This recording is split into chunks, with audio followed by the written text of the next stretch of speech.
അറിയാത്ത ആരെങ്കിലും ഉണ്ടെങ്കിൽ അവരുടെ അറിവിന് സുവിശേഷം അത് നസ്രയനാകുന്ന യേശു ക്രിസ്തു. വായിച്ചോ തിമോഥെയോസിന്റെ 2-ാം ലേഖനം 2-ാം അധ്യായത്തിന്റെ 8 എങ്കിലും വായിക്കുന്നത് ഒരു ഭാഗ്യമാണല്ലോ, കേൾക്കുന്നതും ഭാഗ്യവാ. വെളിപ്പാട് 1:3 അങ്ങനെ എഴുതിയേക്കുന്നത്. ഇത് വായിര്. ദാവീദിന്റെ സന്തതിയായി ജനിച്ച് മരിച്ചിട്ട് ഉയർത്തെഴുന്നേറ്റിരിക്കുന്ന, ദാവീദിന്റെ സന്തതിയായി ജനിച്ച് മരിച്ചിട്ട്, എന്നിട്ട് ശുഭം അങ്ങനല്ല എഴുതിയേക്ക.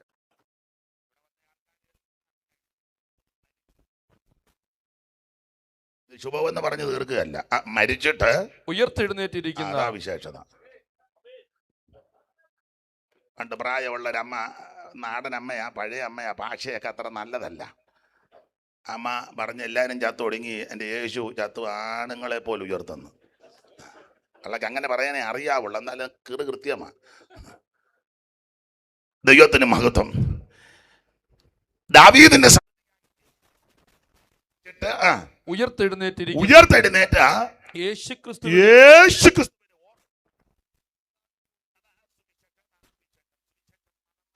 സഭ മാറ്റുകയല്ല, സംഘടന മാറ്റുകയല്ല, നാട്ടുകാരുടെ സൗകര്യം കെടുത്തുകയല്ല. അല്ല, ഒന്നുകൂടെ തെളിച്ച് പറഞ്ഞ ജനപ്രതിനിധികളുണ്ടല്ലോ, എന്തുവാ അതിന് പറയുന്നത്, സഞ്ചാര സ്വാതന്ത്ര്യത്തിന് ഭംഗവും വരുത്തുന്നില്ല. നമ്മളൊക്കെ യാത്ര ചെയ്യുന്നതല്ലേ, നടറോഡിലല്ലയോ ഓരോന്ന് കാട്ടിക്കൂട്ടി ചെന്ന് പോക്ക് നടക്കുന്നുണ്ടോ? നിങ്ങൾ സമാധാനം പറ. മിണ്ടുകയല്ല, അവർക്ക് എല്ലാവരെയും വേണമല്ലോ. മനുഷ്യന്റെ സഞ്ചാര സ്വാതന്ത്ര്യത്തിന് ഭംഗം വരുത്തുന്ന ധാരാളം പ്രോഗ്രാം നടക്കുന്നുണ്ട്. നിങ്ങൾ എന്നെ എല്ലാവരും മിണ്ടാതിരിക്കുന്നേ? നീ അല്ലേ ഇതിലേലും പോ. നമ്മൾ അത്യാവശ്യം പോകുമ്പോൾ ആ റോഡില് ബ്ലോക്കാ. ചില ഈ പൊടിമീശക്കാര് പിള്ളേര് മീശ പറിച്ചു നമ്മൾ പിന്നെ ഇതിലെയൊക്കെ ആ വണ്ടി കയറ്റി വിടുന്നത് എന്ന് പറഞ്ഞാൽ ഇവന്റെ വലിയമ്മയ്ക്ക് ശ്രീധരൻ കിട്ടിയ റോഡ്. അതിനെ നിങ്ങൾക്ക് ഇത്ര പേടി? അതിപ്പോ അതിന് തർക്കം വേണ്ട. ഒരു കാര്യം പറയാം, സുവിശേഷം അതല്ല. മനുഷ്യന്റെ സഞ്ചാര സ്വാതന്ത്ര്യത്തിന് ഹാനി വരുത്തുന്നതല്ല സുവിശേഷം. മതം മാറ്റുന്നതല്ല സുവിശേഷം. സംഘടന മാറുന്നതല്ല സുവിശേഷം. സഭ മാറ്റുന്നതുമല്ല സുവിശേഷം. നാട്ടുകാരുടെ സൗകര്യം കെടുത്തുന്നതുമല്ല സുവിശേഷം. സുവിശേഷം ഒരു വ്യക്തിയാണ്, അത് മറ്റാരുമല്ല, നസറയനാകുന്ന യേശു ക്രിസ്തു. സ്തോത്രം. ആ സുവിശേഷം യേശു ക്രിസ്തു. ഒരു ചെറിയ വിശദീകരണം പൗലോസ് കൊടുത്തിട്ടുണ്ട്, വായിച്ചോ. കൊരിന്ത്യർക്ക് എഴുതിയ 1-ാം ലേഖനം 15-ാം അധ്യായത്തിന്റെ 3-ാം വാക്യം. ഒരു ചെറിയ വിശദീകരണം. ക്രിസ്തു നമ്മുടെ പാപങ്ങൾക്ക് വേണ്ടി, യേശു ക്രിസ്തു നമ്മുടെ പാപങ്ങൾക്ക് വേണ്ടി തിരുവെഴുത്തിൻ പ്രകാരം മരിച്ച് അടക്കപ്പെട്ട് തിരുവെഴുത്തിൻ പ്രകാരം 3-ാം നാൾ ഉയർത്തെഴുന്നേറ്റ്. അതാ സുവിശേഷം. ഒന്നുകൂടെ വിശദീകരിച്ച് അങ്ങോട്ട് പറഞ്ഞാൽ, യേശുക്രിസ്തുവിന്റെ തിരുജനനം, യേശുക്രിസ്തുവിന്റെ തിരുമരണം, യേശുക്രിസ്തുവിന്റെ അടക്കം, യേശുക്രിസ്തുവിന്റെ ഉയർപ്പ്, അതാ സുവിശേഷം. ചുമ്മാ ജനിച്ചതല്ല, വചനപ്രകാരം ജനിച്ചതാണ്. വെറുതെ മരിച്ചതുമല്ല, എന്നാ ഒന്ന് ചത്ത് കളയാം. അല്ലല്ല, വചനം നിർണയിച്ചതുപോലെ, തള്ള പറഞ്ഞതുപോലെ ആണുങ്ങളെ പോലെ ഉയർക്കുകയും ചെയ്തു. ദൈവത്തിന് മഹത്വം. അതാ യേശു ക്രിസ്തു. യേശുക്രിസ്തുവിന്റെ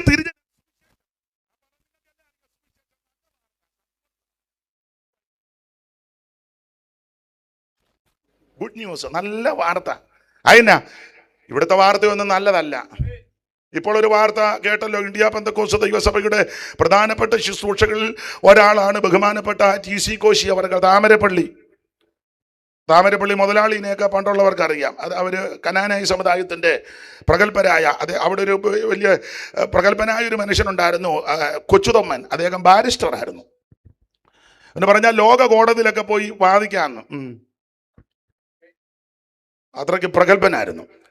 ആ കുടുംബത്തിൽപ്പെട്ടയാളാണ് നമ്മുടെ TC കോശി അവർകൾ. നല്ലൊരു മനുഷ്യൻ കടന്നുപോയി.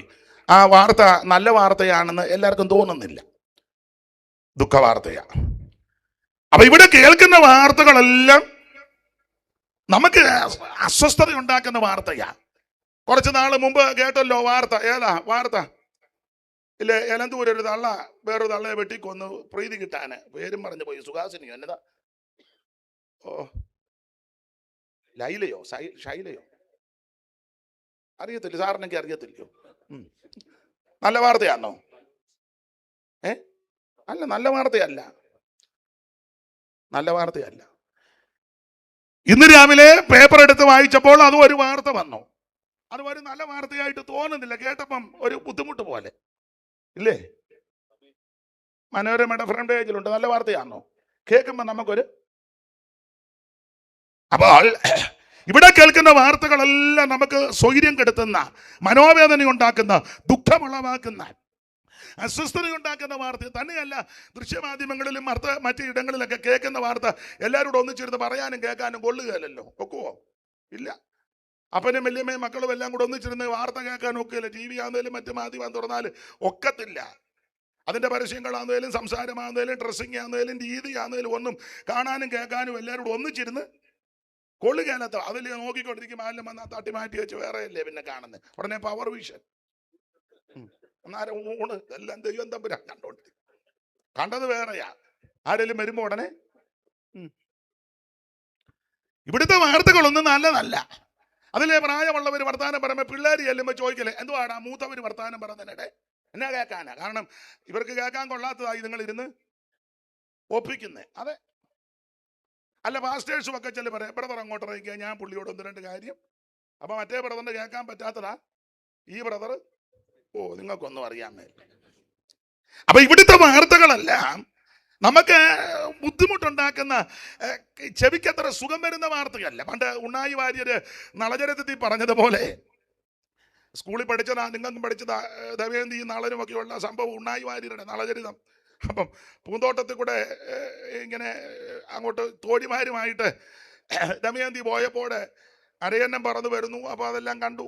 അപ്പം അരയന്നത്തിൻ്റെ കയ്യിൽ ഉണ്ടല്ലോ നല്ല വാർത്തയൊക്കെ കൊടുത്തു വിട്ടിരിക്കുക. അപ്പോൾ അരയന്നം ഇങ്ങോട്ട് വരുന്ന മിന്നൽ കൊടി ഇറങ്ങി വരികയോ, വിധുമണ്ഡലം ഇറങ്ങി ക്ഷതിയിൽ പോരുകയോ, സ്വർണ്ണവർണ്ണമാ അന്നം പറന്നിങ്ങി വരികയോ, കണ്ണുകൾക്ക് ഇത് നല്ല പിയൂച്ചരികയോ.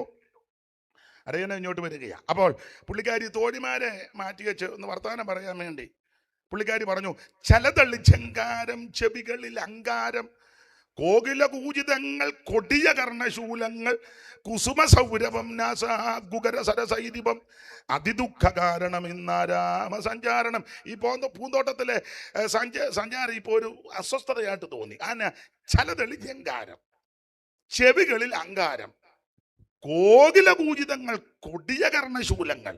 ഈ കുയിലിൻ്റെയും പക്ഷിയുടെയൊക്കെ ശബ്ദം കൊടിയ ശൂലം പോലെ ചെവിക്കകത്തോട്ടെ തുളച്ചു കയറുക.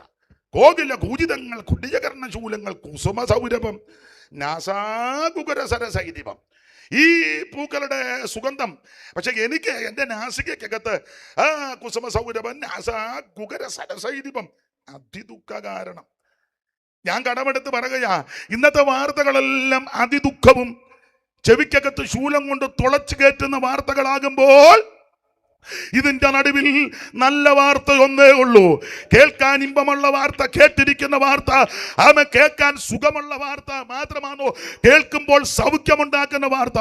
രോഗികളായ പ്രിയപ്പെട്ടവർ, ഈ വാർത്ത കേട്ടാൽ നിനക്ക് സൗഖ്യമുണ്ടാകും. ഏതാ സുവിശേഷം? മനോദുഃഖത്തോടെ വന്നവരാരെങ്കിലും ഇന്ന് രാത്രി വാർത്ത കേട്ടാൽ വിഷണ്ണ മനസ്സിന് സ്തുതി എന്ന മേലാട തരുന്ന വാർത്തയാ. നിന്റെ രട്ടടിച്ച് സന്തോഷത്തെ ഉടിപ്പിക്കുന്ന വാർത്തയാണ് സുവിശേഷം. മേറെ രോഗികൾക്കും ധീരാവ്യാധികൾക്കും സൗഖ്യം തരുന്ന വാർത്തയാണ് സുവിശേഷം. മുടന്തര് നടക്കുന്നു, ചകിടര് കേൾക്കുന്നു, ഊമര് സംസാരിക്കുന്നു, കുരുടര് കാണുന്നു. മാനമാണോ? മരിച്ചവന്റെ മഞ്ചത്തിൽ തൊട്ടപ്പോൾ ചെറുക്കൻ ചാടി എഴുന്നേറ്റു. മരിച്ചവരെ ഉയർപ്പിക്കുന്ന വാർത്ത, രോഗികളെ സൗഖ്യമാക്കുന്ന വാർത്ത, ആ വാർത്തയാ സുവിശേഷം. ഞാൻ എടുത്ത ഭാഗത്തേക്ക് വരേണ്ടത് കൊണ്ട് ഇത് അധികം പറയുന്നില്ല. ഇന്നലെയും മിനിഞ്ഞാന്നും ഒക്കെ ഇത് നന്നായിട്ട് പറഞ്ഞിട്ടുണ്ട്.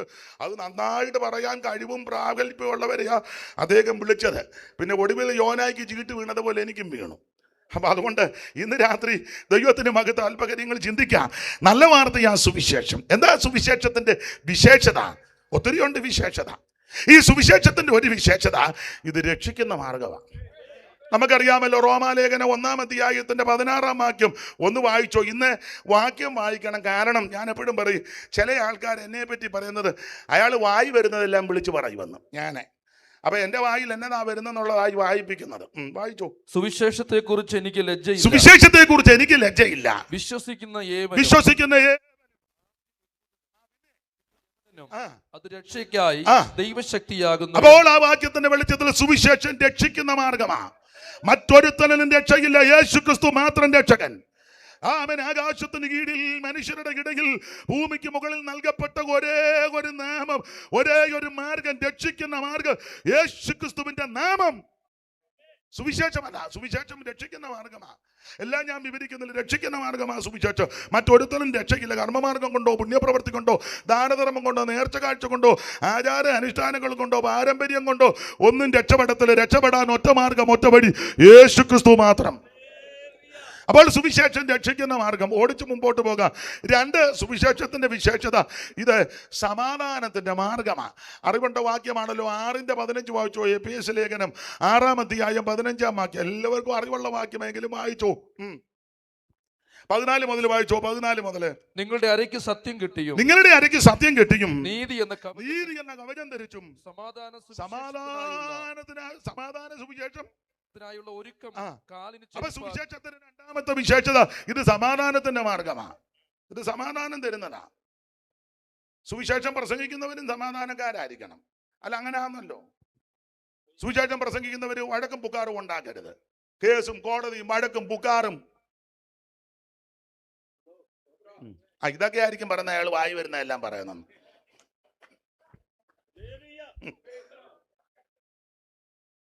ഒരു പ്രശ്നമാണെന്ന് കണ്ടാൽ നമ്മൾ അങ്ങ് ഒഴിഞ്ഞു മാറണം. അങ്ങനെ ആണല്ലോ യേശു പഠിപ്പിച്ച്.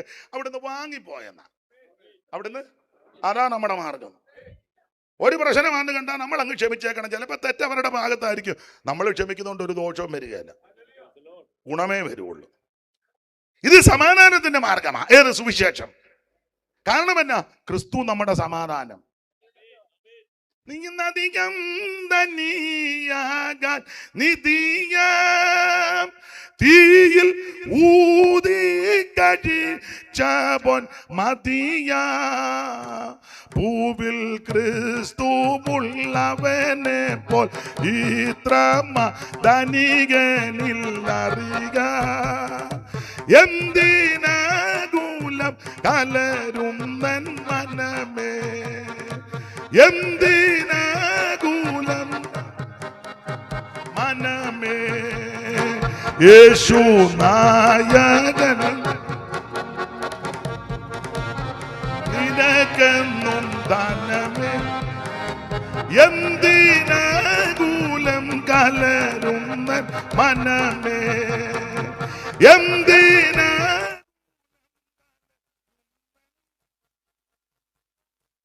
യേശു നായകൻ സമാധാനദായകൻ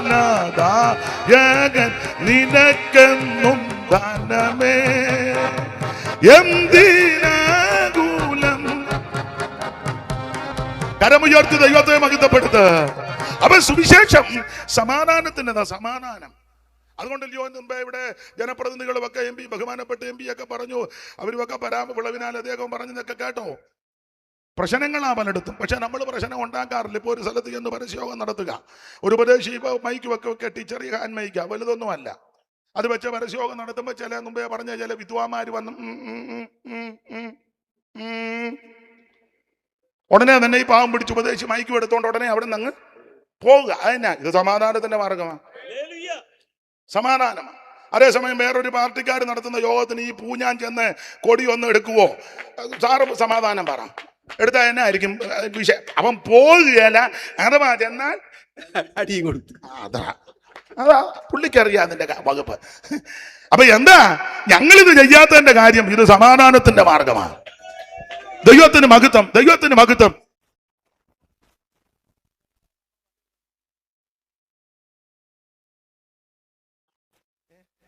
ഒന്ന് കൊടുക്കണമെന്നാണോ? വേണ്ട, കൊടുക്കണ്ട. അതാ നമ്മുടെ മാർഗം. ഇതാ ഒന്നും പ്രതികരിക്കത്തില്ല. അന്നേരം നമ്മൾ അവിടെ നിന്ന് പോകുക. ചിലടത്ത് പ്രാർത്ഥനയ്ക്കൊക്കെ ചെല്ലുമ്പോൾ പ്രശ്നമാണ്, നമ്മൾ ഉടനെ ഒഴിഞ്ഞു മാറുക. എത്ര സഭാഗോള് തല്ലി പൊളിച്ചു, ബൈബിള് കത്തിച്ചില്ലേ, കൺവെൻഷന് ട്യൂബിലൈറ്റ് അടിച്ചൊടിച്ചില്ലേ, എല്ലാം തകർത്തില്ലേ, ബൈബിള് തട്ടിപ്പറിച്ചില്ലയോ, ഒന്നും പ്രതികരിച്ചില്ല. എന്നാ? ഇത് സമാധാനത്തിന്റെ മാർഗമാണ്. ദൈവത്തിന്റെ മഹത്വം. ഇവിടെ ഇരിക്കുന്ന പാസ്റ്റർമാരും ഒക്കെ നല്ല ആരോഗ്യമുള്ളവരുണ്ട്. വേണേ ഒരു പൊട്ടിയിലൊക്കെ പൊട്ടിക്കാനാകമുള്ളൂ. ഞാൻ തല്ലുകയല്ല, എന്നെ തല്ലിയ നിന്ന് കൊള്ളുക, അല്ലാതെ. ദൈവത്തിന് മഹത്വം.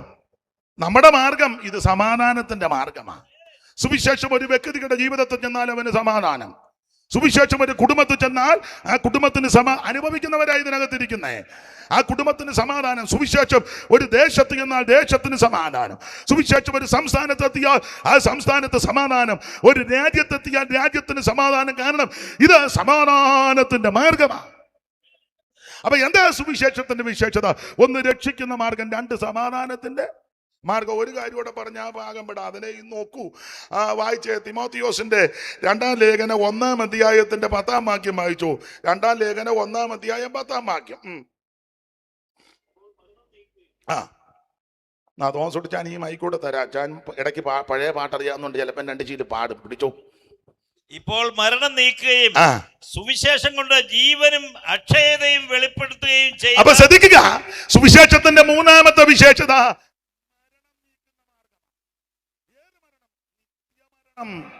വെളിപ്പാട് പുസ്തകത്തിന്റെ ഭാഷ പറഞ്ഞ തീപ്പൊയ്ക, ഗന്ധകം കത്തുന്ന തീപ്പൊയ്ക, രാപകൽ കത്തിക്കൊണ്ടിരിക്കുന്ന തീപ്പൊയ്ക. വേറെ പുസ്തകത്തിൽ വേറൊരു പ്രയോഗമുണ്ട്, 2-ാം മരണം.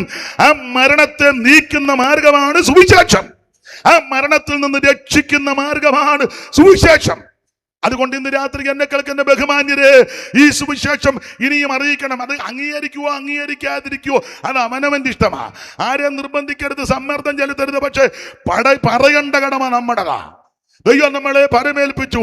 അത് കക്ഷിപക്ഷ വർഗ വർണ്ണ വ്യത്യാസം നോക്കാതെ അറിയാവുന്ന ഭാഷയിൽ ലഭിക്കുന്ന കൃപയ്ക്കനുസരിച്ച് എവിടെയും ഉയർത്തണം സുവിശേഷം. Praise the Lord. അജ്ഞാനന്ധത ആകയകറ്റും വിജ്ഞാന കതിർ വീശും. അജ്ഞാനന്ധത ആകയകറ്റും വിജ്ഞാന കതിർ വീശും. വേദാന്ത പൊരുൾ സുവിശേഷം, മംഗള ജയ ജയ സന്ദേശം. വേദാന്ത പൊരുൾ സുവിശേഷം, മംഗള ജയ ജയ സന്ദേശം. എങ്ങും പുകഴ്ത്തുവിൻ സുവിശേഷം, മംഗള ജയ ജയ സന്ദേശം. എങ്ങും പുകഴ്ത്തുവിൻ സുവിശേഷം, മംഗള ജയ ജയ സന്ദേശം. കരമുയർത്തി ദൈവത്തെ മഹത്വപ്പെടുത്താൻ. അപ്പോൾ ഇതാണ് സുവിശേഷം. എന്ത്? ഒന്ന്, രക്ഷിക്കുന്ന മാർഗമാ സുവിശേഷം. 2, ഇത് സമാധാനം തരുന്ന മാർഗമാ സുവിശേഷം. 3, നിത്യമരണത്തിൽ നിന്ന് ജീവരക്ഷ തരുന്ന മാർഗമാ സുവിശേഷം. നിങ്ങൾ അവിടെ ഇരിക്കുന്നതാ നല്ലതല്ലേ? പിന്നെയും കൂടെ അങ്ങോട്ടും ഇങ്ങോട്ടും അതാ നല്ലത്. അപ്പൊ ശ്രദ്ധിക്കുക, സുവിശേഷം. ആ സുവിശേഷമാ ഈ ദിവസങ്ങളിൽ ഇവിടെ ഉയർത്തപ്പെട്ടുകൊണ്ടിരിക്കുന്നത്. ആ സുവിശേഷത്തിന്റെ സാക്ഷികളായിരിക്കുന്ന എൻ്റെ സഹപടന്മാരായ എല്ലാ മാന്യ കർത്തദാസന്മാര്, വേദിയിൽ സദസ്സിലും ഇരിക്കുന്ന ദൈവദാസന്മാരെ, അപേക്ഷയല്ല കൽപ്പിച്ചു തന്നെ പറയുക, ജീവൻ പോകേണ്ടി വന്നാലും ഇത് അറിയിച്ചോണം. ആരംഗീകരിക്കും അതൊക്കെ അവനവന്റെ ഇഷ്ടം. പക്ഷെ പറയേണ്ട കർത്തവ്യം നമ്മുടേതാ. ദൈവത്തിന് മഹത്വം. ആ സുവിശേഷം. അപ്പോൾ അങ്ങനെയുള്ളൊരു സുവിശേഷ പ്രവാചകനാണ് യെശയ്യാവ്. യെശയ്യാവിന് അങ്ങനെ വിശേഷണ പദം സുവിശേഷ പ്രവാചകൻ. കാരണം യെശയ്യാവ് നന്നായി ശുശ്രൂഷ ചെയ്തു. യേശുക്രിസ്തുവിന്റെ ജനനം മുതൽ, ഒറ്റ വാക്ക് പറഞ്ഞാൽ അവിടുത്തെ ഭരണം വരെ, അല്ല അതിനപ്പുറത്തെ കാര്യവും യെശയ്യാവിന് ദൈവം വെളിപ്പെടുത്തി. അതുകൊണ്ട് ഇദ്ദേഹം യേശുക്രിസ്തുവിനെ പറ്റി അടുക്കടുക്കായിട്ടാണ് പ്രവചിച്ചത്. ഇദ്ദേഹത്തെ പറ്റി പറയുന്നത് സുവിശേഷ പ്രവാചകൻ മാത്രമല്ല. യെശയ്യാ പ്രവചനത്തിന്റെ വിശേഷത, പുള്ളി ഒരു പ്രവാചകനും ആ ഭാര്യ ഒരു പ്രവാചകയാണ്.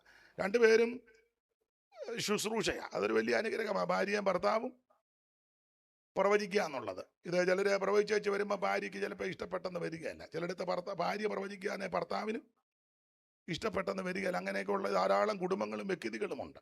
എന്നാൽ ഇത് രണ്ടുപേരും പ്രവാചകരാ. 2 പിള്ളേരുമുണ്ട്. ഒരു ചെറുക്കൻ്റെ പേര് വലിയ പേരാ, നമുക്കറിയാമല്ലോ, 8-ാം അധ്യായത്തിൽ ഇല്ലയോ? മകർശാലയിൽ ഹാഷ്. ഒന്ന് വായിച്ചു തരാം. ആരെ നിങ്ങൾ 2 പേരിൽ ആരെങ്കിലും വായിച്ചു? അതൊരു ചെറുക്കൻ്റെ പേര്. വേറൊരു ചെറുക്കൻ്റെ പേര് 7-3. വായിച്ചു. 7-3. അപ്പോൾ യഹോവ യെശയ്യാവോട് അരുളിച്ചെയ്തെന്നാൽ, നീയും നിന്റെ മകൻ ഷെയർ-യാശൂബും 2 ആൺപിള്ളേരാ. നല്ലൊരു കുടുംബമാണ്. 2 ആൺപിള്ളേരും ഭാര്യ പ്രവാചകി, ഇദ്ദേഹവും പ്രവാചകൻ. മാത്രമല്ല രാജകുടുംബത്തിൽപ്പെട്ടയാളാ, റോയൽ ഫാമിലിയാ. നല്ല കുടുംബമാണ്. അപ്പം ഈ ചില ആൾക്കാർ ധരിച്ചു വെച്ചിരിക്കുന്ന ഗതികെട്ടവരായി ഇങ്ങനെയൊക്കെ നടക്കുന്നെന്നാ. ഏതാ ലോകക്കാരുടെ ചിന്തയെ ഗതികേട് പിടിച്ചവരാ ഇങ്ങനെയൊക്കെ നടന്ന. ഇത് നോക്കിയ പ്രവചന ശുശ്രൂഷ 50 കൊല്ലം പ്രവചിച്ചു. 50 കൊല്ലം ചരിത്രം പഠിക്കുമ്പോൾ അറിയാം. 50 കൊല്ലം ശുശ്രൂഷ ചെയ്തു. ദൈവത്തിന് മഹത്വം. രാജകുടുംബം. അപ്പൊ ഈ ശുശ്രൂഷ ചെറ്റക്കുടിലിൽ പാർക്കുന്നവനും ചെയ്യാം, രാജകുടുംബത്തിൽ പാർക്കുന്നവനും ചെയ്യാം. ദൈവം അങ്ങനെ ഈ ശുശ്രൂഷ കൊടുത്തിരിക്കുന്നത്. ഇത് സാധാരണക്കാർക്ക് മാത്രമല്ല, മിടുക്കന്മാർക്ക് മാത്രമല്ല, ശ്രേഷ്ഠന്മാരെന്ന് ലോകം വെച്ചവർക്ക് മാത്രമല്ല, എല്ലാവർക്കും ഇത് ചെയ്യാം. വിളവിനാ കുടുംബത്തിലുള്ളവർക്കും ചെയ്യാം, എൻ്റെ കുടുംബത്തിൽപ്പെട്ടവർക്കും ചെയ്യാം. നിങ്ങളുടെ ഒപ്പം ഒക്കുകയല്ല ഞാൻ, അത് തുറന്ന് പറയാൻ എന്നാ. ദൈവത്തിന് മഹത്വം. ലോകപരമായിട്ടായി പറഞ്ഞ്, പക്ഷെ രണ്ടു കൂട്ടരെയും ദൈവം തിരഞ്ഞെടുത്തെന്നുള്ളതാണ്. അതാ ഈ ശുശ്രൂഷയുടെ വിശേഷത. സാറ് ഒരിക്കലൊരു പാട്ട് പാടി, നിജരായി ഗണിച്ചിരുന്ന പേത്രരാധിയായ ദിവ്യ കൃപയാൽ ശേഷി കൊണ്ടലങ്കരിച്ചു പാരം പ്രക്ഷണം ചെയ്തവനിൽ ഗുരുക്കളാക്കി മാനുവൽ മനുജസുതാ നിന്റെ മാനമേറും വണങ്ങി ഞങ്ങൾ മംഗള ഓതിടും നീതാ നിത്യമഹിമയുണ്ടായിടട്ടെ മാനുവൽ മനുജസുതാ. അപ്പൊ വരി നല്ല വരിക. സാറിന്റെ പ്രയോഗമല്ലേ, നീചരായി ഗണിച്ചിരുന്ന. ഏതാ ആ കൊള്ളുകേല, കഴിവില്ല, വിദ്യാഭ്യാസമില്ല, പത്രാസും പടകും ഒന്നുമില്ലെന്നൊക്കെ ചിന്തിച്ച ആൾക്കാരാ നീചരായി ഗണിച്ചിരുന്ന പേത്രന്ന് ഉദ്ദേശിച്ചത് പത്രോസ്.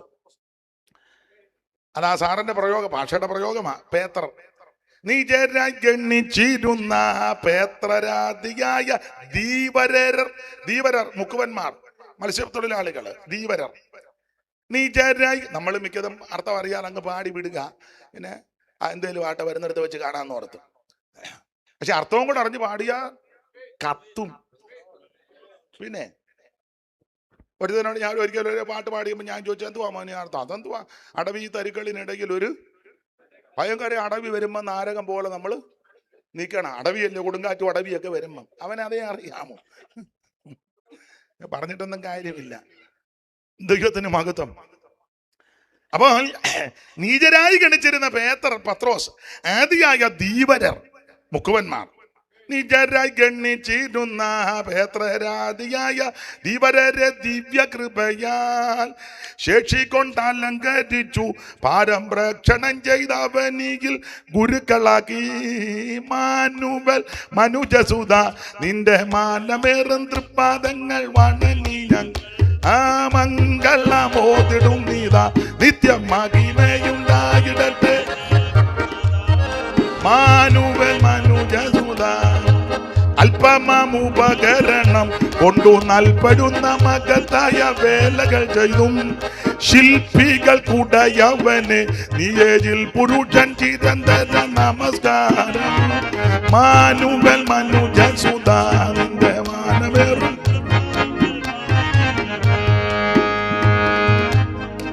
അപ്പൊ ശ്രദ്ധിക്കുക, എല്ലാവർക്കും ചിലപ്പോ ഈ പാട്ടൊന്നും അറിയത്തില്ല. കുഞ്ചച്ചേടത്തെ അച്ചായം പാടുന്ന കണ്ട് പഴയ ബ്രദറാ, അതുകൊണ്ടാ. ചിലരൊക്കെ ചൂണ്ടനക്കുന്നുണ്ട്. തോമസോടിച്ചാല് പാട്ടറിയാം, എനിക്കറിയാം, പാട്ട് അറിയാം. കർത്താവിന് മഹത്വം. അപ്പൊ ശ്രദ്ധിക്കുക, റോയൽ ഫാമിലിപ്പെട്ടയാളാ യെശയ്യാവ്.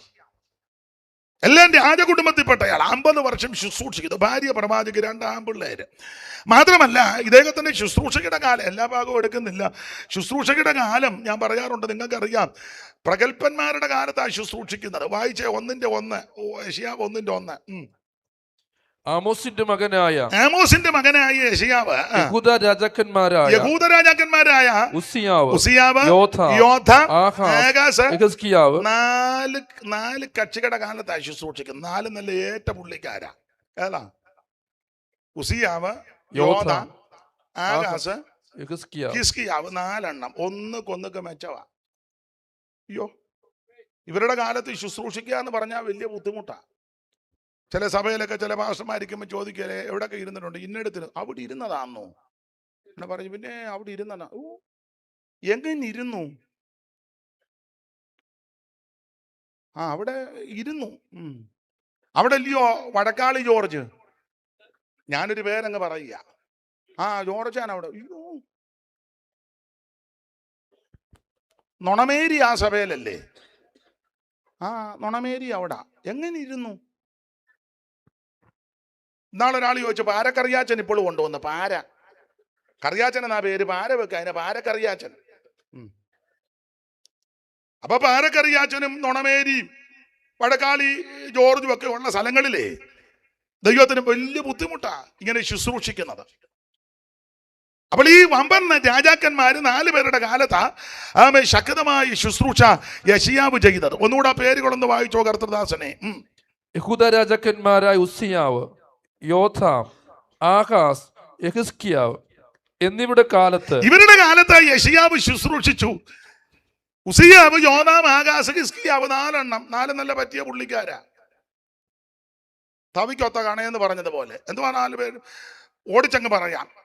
ഒരുത്തനെ നിങ്ങൾക്കറിയാം, പള്ളിയിൽ കിടന്ന് വഴക്കുണ്ടാക്കുന്നവനാ ഉസ്സിയാവ്. വായിച്ച് 26:16 ആദ്യം വായിക്കണം, അത് കഴിഞ്ഞ് 19. ദിനവൃത്താന്തങ്ങളുടെ 2-ാം പുസ്തകം 26:16, പിന്നെ അതിന്റെ 19 വായിര്.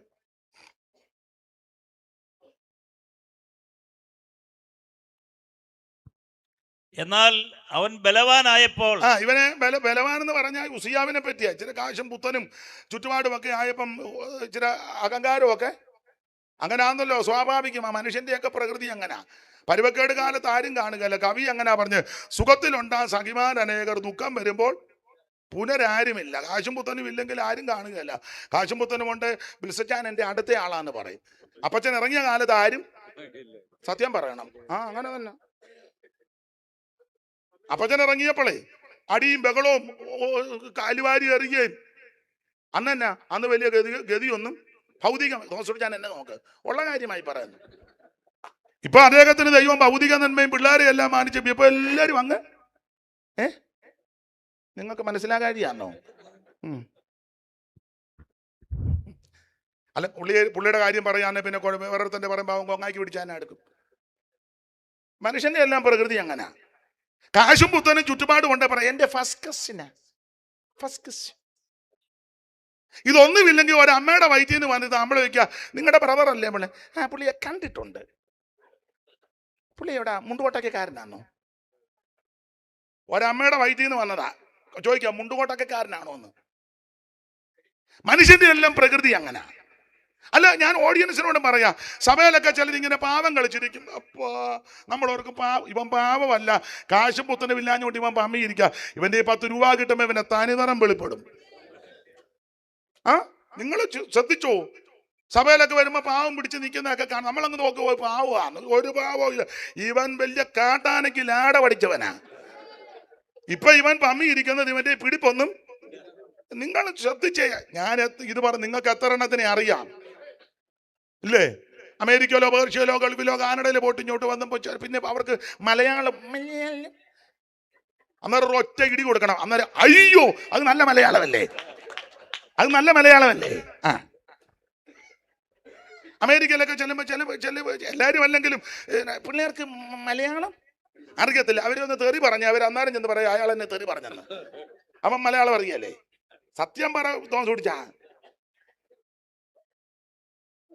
അവിടെ ദീർഘവർഷങ്ങളായി പാർത്ത് ജനിച്ചു വളർന്നവരുണ്ട്, അവരുടെ കാര്യമല്ല. 2-3 വർഷമായുള്ള അങ്ങോട്ട് പോയിട്ട് അവന് ഒന്നും.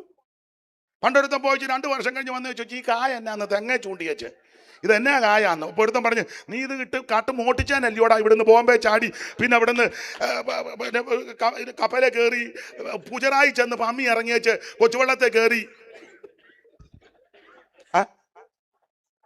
കേട്ടിട്ടുണ്ട് ഞാൻ, എനിക്ക് അറിയത്തില്ലെങ്കിലും പണ്ട് കാലത്തൊക്കെ പോയ പല ആൾക്കാർക്കും വിദ്യാഭ്യാസം ഒന്നും അധികം ഇല്ല. പിന്നെ സർട്ടിഫിക്കറ്റ് തരാൻ പറഞ്ഞപ്പോൾ കല്യാണക്കുറി കൊണ്ട് കൊടുത്തന്നാ. സൈഡെല്ലാം ഗിൽറ്റ്. അറബിക്ക് വല്ലോ, അറബി കൊടുത്തു ഭയങ്കര ഡിഗ്രിയാ. അപ്പൊ ചോദിച്ചു, ഏത് യൂണിവേഴ്സിറ്റി? കുമ്പനാട് യൂണിവേഴ്സിറ്റി. അങ്ങനെ ഒരു യൂണിവേഴ്സിറ്റി പോലും ഇല്ല. ഇനി ഉണ്ടാകുമെന്ന് എനിക്ക് വലിയ പ്രതീക്ഷ. ഞാൻ കൊച്ചാക്കാൻ പറഞ്ഞതല്ല, ഇങ്ങനൊക്കെ പോയി 10 പുത്തനും ഒക്കെ കിട്ടി കഴിയുമ്പോൾ ചിലർക്ക് അഹങ്കാരം കൂടും. പക്ഷേ അന്നേരം വിനയമുള്ള ചിലരുണ്ട്. സമ്പത്ത് കൂടുമ്പോഴും ഭക്തിയോടെ ജീവിക്കുന്നവരുണ്ട്. അത് സമ്പത്ത് പാപമൊന്നുമല്ല. പുസ്തകം പഠിപ്പിക്കുന്ന പ്രമാണം, സമ്പത്ത് വെച്ചാൽ അതിൽ മനസ്സ് വെക്കരുത്. ബലം ദൈവത്തിനുള്ളതാ. കുരുകില് മാറിപ്പോകുന്നത് പോലെ നിന്റെ കാശ് തീരും, നിന്റെ ആരോഗ്യം ഒരു അസുഖം വന്നാൽ മതി തീരും, നിന്റെ സാമുദായിക ബലം അതൊന്നും നിലനിൽക്കുന്നതല്ല. എന്നാൽ പൗലോസ് പറയാ കർത്താവിലും അമിതബലത്തിലും ശക്തിപ്പെട. അപ്പൊ അല്പം കാശും പുത്തനും ചുറ്റുപാടും ഒക്കെ വരുമ്പോൾ ബന്ധം കൂടി. ഇവിടെ പുള്ളിക്ക് കാശുണ്ടപ്പം ബലവാനായപ്പോൾ എല്ലാ നിലയിലും ബലവാനായപ്പോൾ അവന്റെ ഹൃദയം അവന്റെ നാശത്തിനായിട്ട് അയ്യോ ഗതികേട് പിടിക്കാൻ പോ നാശത്തിന് നിഗളിച്ചു. പിന്നെ യഹോവയോട് കുറ്റം ചെയ്തു. നിങ്ങൾക്ക് വചനം അറിയാം, അതുകൊണ്ട് എല്ലാം വായിപ്പിക്കുന്നില്ല. ഇവനെ കാശും പുത്തനും ചുറ്റുപാടുമായപ്പോൾ ഇവനകത്ത് പള്ളിക്കകത്ത് കയറി ധൂപം കാട്ടാനിറങ്ങി. അപ്പൊ പുരോഹിതൻ പറഞ്ഞു, ഉസിയാവേ, ഇത് രാജാക്കന്മാരുടെ ശുശ്രൂഷയല്ല, ഇത് പുരോഹിതന്മാരുടെ. ഉടനെ അവൻ പറഞ്ഞു, ഞാനാ ഇപ്പൊ ഇത് ചില സഭയിലൊക്കെ ചിലർ ഇരുത്തുന്നത് ചില സഹോദരന്മാരാ. സണ്ടർപാസയ്ക്ക് യാതൊരു വിലയില്ല, പുള്ളി ഇങ്ങനെ പേരിനിരിക്കുന്നതേ ഉള്ളൂ. സ്ഥലം മാറ്റത്തിന് ചോദിക്കുക ചുണയുണ്ടേ എന്നെ മാറ്റാവോ എന്ന്. പുള്ളിക്ക് ഇനിയിപ്പോ ചുണയുണ്ടാകുമെന്ന് എനിക്കും വലിയ അയ്യോ പണ്ടും ഇങ്ങനെ ഇതിനകത്ത് ഇങ്ങനെയാന്ന്. പിടിപ്പുള്ളവരെല്ലാം അങ്ങോട്ടും ഇങ്ങോട്ടും വെച്ച് മാറും. സാധുക്കളാകുന്നവർക്ക് ഇപ്പോഴും മിഷൻ ദേശം തന്നെ. മിടുക്കന്മാരെല്ലാം അങ്ങനല്ലേ, ഞാൻ അങ്ങോട്ട് വരുമ്പോൾ നീ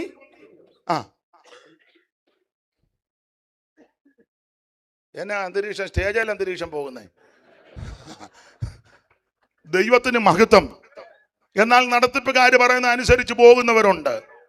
എൻ്റെ സഹോദരന്മാരെ, ദൈവദാസന്മാരെ, അവർക്ക് ഒരു കുഴപ്പവും വരികയല്ല. ഇപ്പോഴത്തെ ബുദ്ധിമുട്ടെല്ലാം മാറും. പക്ഷെ കർത്താവ് വരാൻ താമസിച്ചാൽ നിന്റെ സന്തതിക്ക് ഒരു കുഴപ്പവും വരികയല്ല. പക്ഷെ കടുംപിടുത്തത്തോടെ പിടിവാശിയോടെ നടത്തിപ്പുകാർക്കെതിരെ നിന്ന് ആരേലും പിടിവാശി വന്നെ കുറെ കഴിയുമ്പോഴൊക്കെ അനുഭവിക്കും. എന്നാൽ ദോഷമോ ഗുണമോ എന്താകട്ടെ, നടത്തിപ്പുകാർ ഒരു കാര്യം പറഞ്ഞാൽ നീ വിശ്വസ്തയോടെ പരമാർത്ഥതയോടെ അനുസരിച്ചാൽ ഒന്നുകൂടെ ഉറപ്പിച്ചും തറപ്പിച്ചും വേറെ പുസ്തകത്തിന്റെ വെളിച്ചത്ത് പറയാ, അവിടുത്തെ വരവ് താമസിച്ചാൽ നിനക്കും നിന്റെ സന്തതിക്കും ഒരു കുഴപ്പവും വരികയല്ല. അറിയാത്ത വഴികളെ ദൈവം തുറക്കും, ഉദ്ദേശിക്കാത്ത പാതകൾ ദൈവം വെട്ടി തുറക്കും. ദൈവം തുറന്നാൽ ആരും അടയ്ക്കത്തില്ല, ദൈവം അടച്ചാൽ ആരും തുറക്കത്തില്ല. ആരും അടയ്ക്കാതെ വണ്ണം തുറക്കുകയും ആരും തുറക്കാതെ വണ്ണം അടയ്ക്കുകയും ചെയ്യുന്ന നമ്മുടെ കർത്താവ്. അവിടെ മുമ്പോട്ട് ഓടിച്ചു പോകാൻ സമയം പോകുന്നല്ലോ. ദൈവത്തിന് മഹത്വം. അപ്പൊ ഇവന് പുരോഹിതന്മാര് ചെയ്യേണ്ട ശുശ്രൂഷ ചെയ്യാൻ അകത്ത് ചെന്നു. ഇനി അതിന്റെ 19-ാം വാക്യം വായിച്ചേ. ധൂപം കാട്ടുവാൻ കയ്യിൽ ധൂപകലശം പിടിച്ചിരിക്കെ ഉസിയാവ് കോപിച്ചു, പള്ളിക്കകത്ത് വെച്ച് വഴക്കുണ്ടാക്കി. കോപിച്ച് എടഞ്ഞ് പ്രശ്നമായി. സഭാകോളി വന്ന് വഴക്കുണ്ടാക്കരുത്. നിന്റെ പരിപ്പ് ദൈവം ഇളക്കും. ഏത് പൊന്നുമോനാന്നേലും നിനക്ക് ചിലപ്പോൾ കാശ് കാണും, വിളവിനാൽ കുടുംബത്തിലെ ആയിരിക്കും, വിൽസൺ ജോസഫുമായിട്ട് പിടി കാണും, അല്ലെ കേന്ദ്രത്തിൽ പിടി കാണും, നിനക്ക് കാശുണ്ടായിരിക്കും, രാഷ്ട്രീയത്തിൽ സ്വാധീനം കാണും. പക്ഷേ നീ സഭയ്ക്കകത്ത് വന്ന് എന്തേലും ഇടംകേട് കാണിച്ചാൽ നിന്റെ ഞാൻ പറഞ്ഞോട്ടെ, അല്ലെ ഞാൻ പറയും, സഭ പ്രശ്നം ഉണ്ടാക്കേണ്ട സ്ഥലമല്ല, സഭ ദൈവത്തെ ആരാധിക്കാൻ വരുന്ന സ്ഥലമാണ്. ഒരാഴ്ച മുഴുവൻ ദൈവം നിന്നെ സൂക്ഷിച്ചു, ഒരാഴ്ച മുഴുവൻ ദൈവം നിന്നെ ഭദ്രമായി കാത്തു. ഒന്നു ചേർന്ന് ദൈവത്തെ മഹത്വപ്പെടുത്താനുള്ള സമയമാ സഭ. ആ സഭാരാധനയ്ക്കിടയിൽ ആമേൻ ഈർച്ചവാളിന്റെ ശബ്ദമോ, വചനത്തിൽ കൂടെ അങ്ങ് പറഞ്ഞേക്കല്ലേ തോമസ് ഓടിച്ച, ഈർച്ചവാളിന്റെ ശബ്ദമോ ചുറ്റികയുടെയോ ആയുധത്തിന്റെ ശബ്ദമൊന്നും കേൾക്കാൻ പാടില്ല. അവിടെ കേൾക്കേണ്ടതില്ല സ്തുതി സ്തോത്രങ്ങളാ. അത്യാചരനു മുമ്പിൽ നൃത്തം തുടങ്ങിടുവിൻ, തപ്പോടുകിന്നരങ്ങൾ വായിപ്പി. സത്യേശ്വരനു മുമ്പിൽ നൃത്തം തുടങ്ങിടുവിൻ, തപ്പോടുകിന്നരങ്ങൾ വായിപ്പി. കൈതാളനാദമപ്രശക്യ മുടങ്ങിടട്ടെ, സാത്താൻ നടുങ്ങിടട്ടെ, ഹോശന. കൈതാളനാദമപ്രശക്യ മുടങ്ങിടട്ടെ, സാത്താൻ നടുങ്ങിടട്ടെ, ഹോശന. യാഗ്വേ സ്തുതിപ്പിനവൻ ശുദ്ധ മമനിരത്തിലാകുവാൻ ചെയ്തു നൂതി കോഷിപ്പി. യാഗ്വേ സ്തുതിപ്പിനവൻ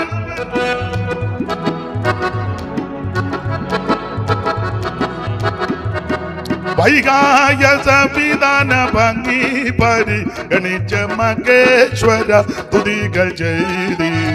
അന്റെ സമയത്തെ ഭയപ്പെടുന്നത് എന്റെ പ്രിയരെ, സഭയിൽ ദൈവത്തെ ആരാധിക്കാനാ വരേണ്ടത്. ഈ ഉസിയാവ് സഭയ്ക്കകത്ത് വഴക്കുണ്ടാക്കി ധൂപം കാട്ടുവാൻ കയ്യിൽ ധൂപകലശം പിടിച്ചിരിക്കെ പുള്ളി ബൈബിള് കൈ വെച്ചുകൊണ്ട് വഴക്കുണ്ടാക്കുന്നവരെ ഞാൻ കണ്ടിട്ടുണ്ട്. ബൈബിളെ കക്ഷത്തിലോട്ട് വെച്ചിട്ട് പിന്നെ ചിലർ മര്യാദക്കാരാ, നീ ബൈബിൾ ഒന്ന് പിടിച്ചേ, ഞാൻ 2 കാര്യം പറഞ്ഞേച്ച്. അത് പിന്നെ കുറച്ചുകൂടെ ഒരു മര്യാദയുണ്ട്, അയാൾക്ക് അത്രയിലും ബഹുമാനമുണ്ടല്ലോ. പണ്ടൊരാൾ വടക്കുണ്ടാക്കി പറഞ്ഞ് ഞാൻ നോക്കിയിട്ട് പുള്ളിക്ക് എറിയാനൊന്നും കാണുന്നില്ല, പറഞ്ഞു ഞാൻ ബൈബിൾ എടുത്തൊരു നോക്കിയപ്പോൾ കനമുണ്ടല്ലോ. പിന്നെ പറഞ്ഞ ഭാഷ ഞാൻ പൊതുവെ പറയുന്നില്ല. ക്രൂരമുഷ്ടിക്കും അടിയുണ്ടാക്കാനും പ്രശ്നം തീർക്കാനും പ്രചനമുണ്ടാക്കാനുമല്ല സഭ. തമ്മി കടിച്ചു കീറാനും തിന്നുകളയാൻ. ഗലാത്യ ലേഖനത്തിൽ അങ്ങനെയാണ്, തിന്നുകളയുന്ന അതിനല്ല സഭ. ഒരാഴ്ച മുഴുവൻ നിന്നെ കാത്ത ദൈവത്തിന് എല്ലാവരോടും ഒന്നു ചേർന്ന് ദൈവത്തിന് മഹത്വം കൊടുക്കേണ്ട സ്ഥലമാ, ദൈവത്തെ സ്തുതിക്കേണ്ട ഇടമാ. ഇവൻ പള്ളിക്കകത്ത് കയറി വഴക്കുണ്ടാക്കും. ഉസിയാവ് അങ്ങനെ പള്ളിക്കകത്ത് വഴക്കുണ്ടാക്കുന്നവന്റെ കാലത്തായ യെശയ്യാവ് ശുശ്രൂഷിച്ച് എന്ത് ബുദ്ധിമുട്ടായിരിക്കും ഇല്ലേ? യോ, സഭയെ 2 എണ്ണം വില്ലി നിൽക്കുക, അവിടെ എങ്ങനെ നമ്മൾ പ്രസംഗിക്കും? മറ്റവനിട്ട് കിട്ടുന്നതാകുമ്പോ ഇവൻ ഊറി, ഇവനിട്ടാന്ന് പറഞ്ഞാൽ മറ്റവൻ എന്തായാലും പ്രശ്നമാണ്. ആ കാലത്താ യെശയ്യാവ് ശുശ്രൂഷിക്കുന്നത്. ഓടിച്ചു മുമ്പോട്ട് പോകാം. അപ്പൊ ഇവൻ പള്ളിക്കകത്ത് വഴക്കുണ്ടാക്കുന്നത്. ഇവനൊരു മകൻ ഉണ്ടായിരുന്നു, പള്ളിയിൽ കയറുകയല്ല. തോസോട്ട് 27:1. യോഥാം വാഴ്ച തുടങ്ങിയപ്പോൾ ആ അവൻ 25 വയസ്സായിരുന്നു. അവൻ 16 സംവത്സരം യെരൂശലേമിൽ വാണു. അവന്റെ അമ്മയ്ക്ക് യെരൂശ എന്നു പേർ. അവള് സാദോക്കിന്റെ പുത്രിയായിരുന്നു. അടുത്ത വാക്യം, അവൻ തന്റെ അപ്പനായ ഉസിയാവ് ചെയ്തതുപോലെയൊക്കെ കുറെ കാര്യമൊക്കെ ഗുണമൊക്കെ ചെയ്തു, എങ്കിലും യഹോവയുടെ ആലയത്തിലേക്ക് അവൻ കടന്നില്ല. അവൻ പള്ളി കയറുകയല്ല. അപ്പൻ പള്ളിക്കകത്ത് വഴക്കുണ്ടാക്കി, മോൻ പള്ളിയിലോട്ട്. ഇവരുടെ കാലത്ത് യെശയ്യാവ് പ്രസംഗിക്കുന്നത്, ശുശ്രൂഷിക്കുന്നത്. നിങ്ങൾ ദൈവദാസന്മാർക്ക് അറിയാം, ചില പിള്ളേര് പള്ളി വരികയല്ല. അതിനാ പിള്ളേര് പള്ളി വരാത്ത? തന്ത കണ്ടോണ്ടാ എങ്ങനെ വരും? തന്ത കടന്ന് വഴക്കാ, പിന്നെ അവൻ എന്തിനാ? അവൻ പറയാം ഞാൻ സ്വർഗീയ വിരുന്നിൽ പോവാന്ന്. നിനക്ക് പള്ളിക്കകത്ത് നീ കമ്മിറ്റിയാ കുന്തമാ കോടാലിയാന്നും പറഞ്ഞ് പ്രശ്നത്തിനല്ലേ ഇരിക്കുന്നേ. പിന്നെ നിന്റെ സന്തതി ഇതിനകത്ത് വരുമോ?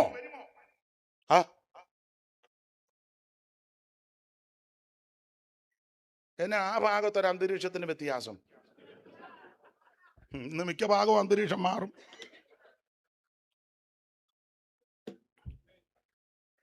അപ്പൻ പള്ളിക്കകത്ത് കിടന്ന് വഴക്കുണ്ടാക്കി, മോൻ പള്ളിയിലോട്ട് കയറുന്നില്ല. ഇവരുടെ കാലത്ത് യെശയ്യാവ് പ്രസംഗിക്കുന്നത്. ഇനി പുള്ളിക്കൊരു മകനുണ്ടായിരുന്നു, അവന് ചെയ്തത് 28:24 വായിച്ച്. ആകാശ് 28:24. ആകാശ് ദൈവാലയത്തിലെ ഉപകരണങ്ങളെ എടുത്ത് ദൈവാലയത്തിലെ ഉപകരണങ്ങളെ ഉടച്ചു. തുടച്ചെന്നല്ല, ഉടച്ചു മാത്രമാണ്. അടുത്തത് യഹോവയുടെ ആലയത്തിന്റെ വാതിലുകൾ അടച്ചു. അവൻ പള്ളി പൂട്ടി. വല്യപ്പൻ പള്ളിക്കകത്ത് വഴക്കുണ്ടാക്കി, മോൻ പള്ളിയിലോട്ട് കയറുകയല്ല. കൊച്ചുമോൻ വന്ന് പള്ളി, നല്ല ഫാമിലി.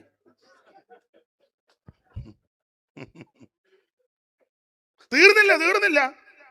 എവന്റെ മകനാ ഹിസ്കിയാവ് അല്ലെങ്കിൽ യെഹസ്കിയാവ്.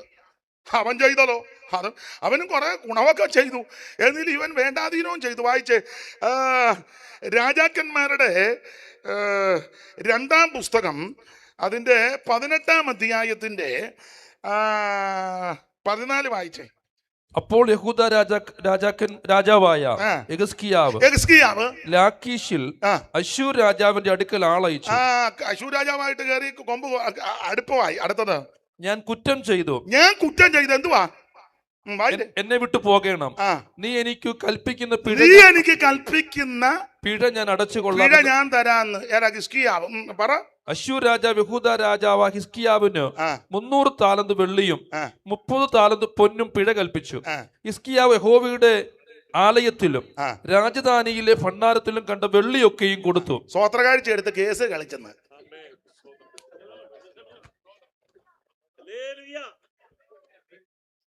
എടാ, പുനലൂരാന്നേലും കൊള്ളാം, മുളക്കുടയാന്നേലും കൊള്ളാം, തിരുവല്ല ചാരോനാന്നേലും കൊള്ളാം, കുമ്പനാട് IPC ആന്നേലും കൊള്ളാം, TP അവിടെ ഇല്ല, ഇനി അവിടെ ആന്നേലും കൊള്ളാം, അവൻ കല്ലുമലക്കാരാന്നേലും കൊള്ളാം.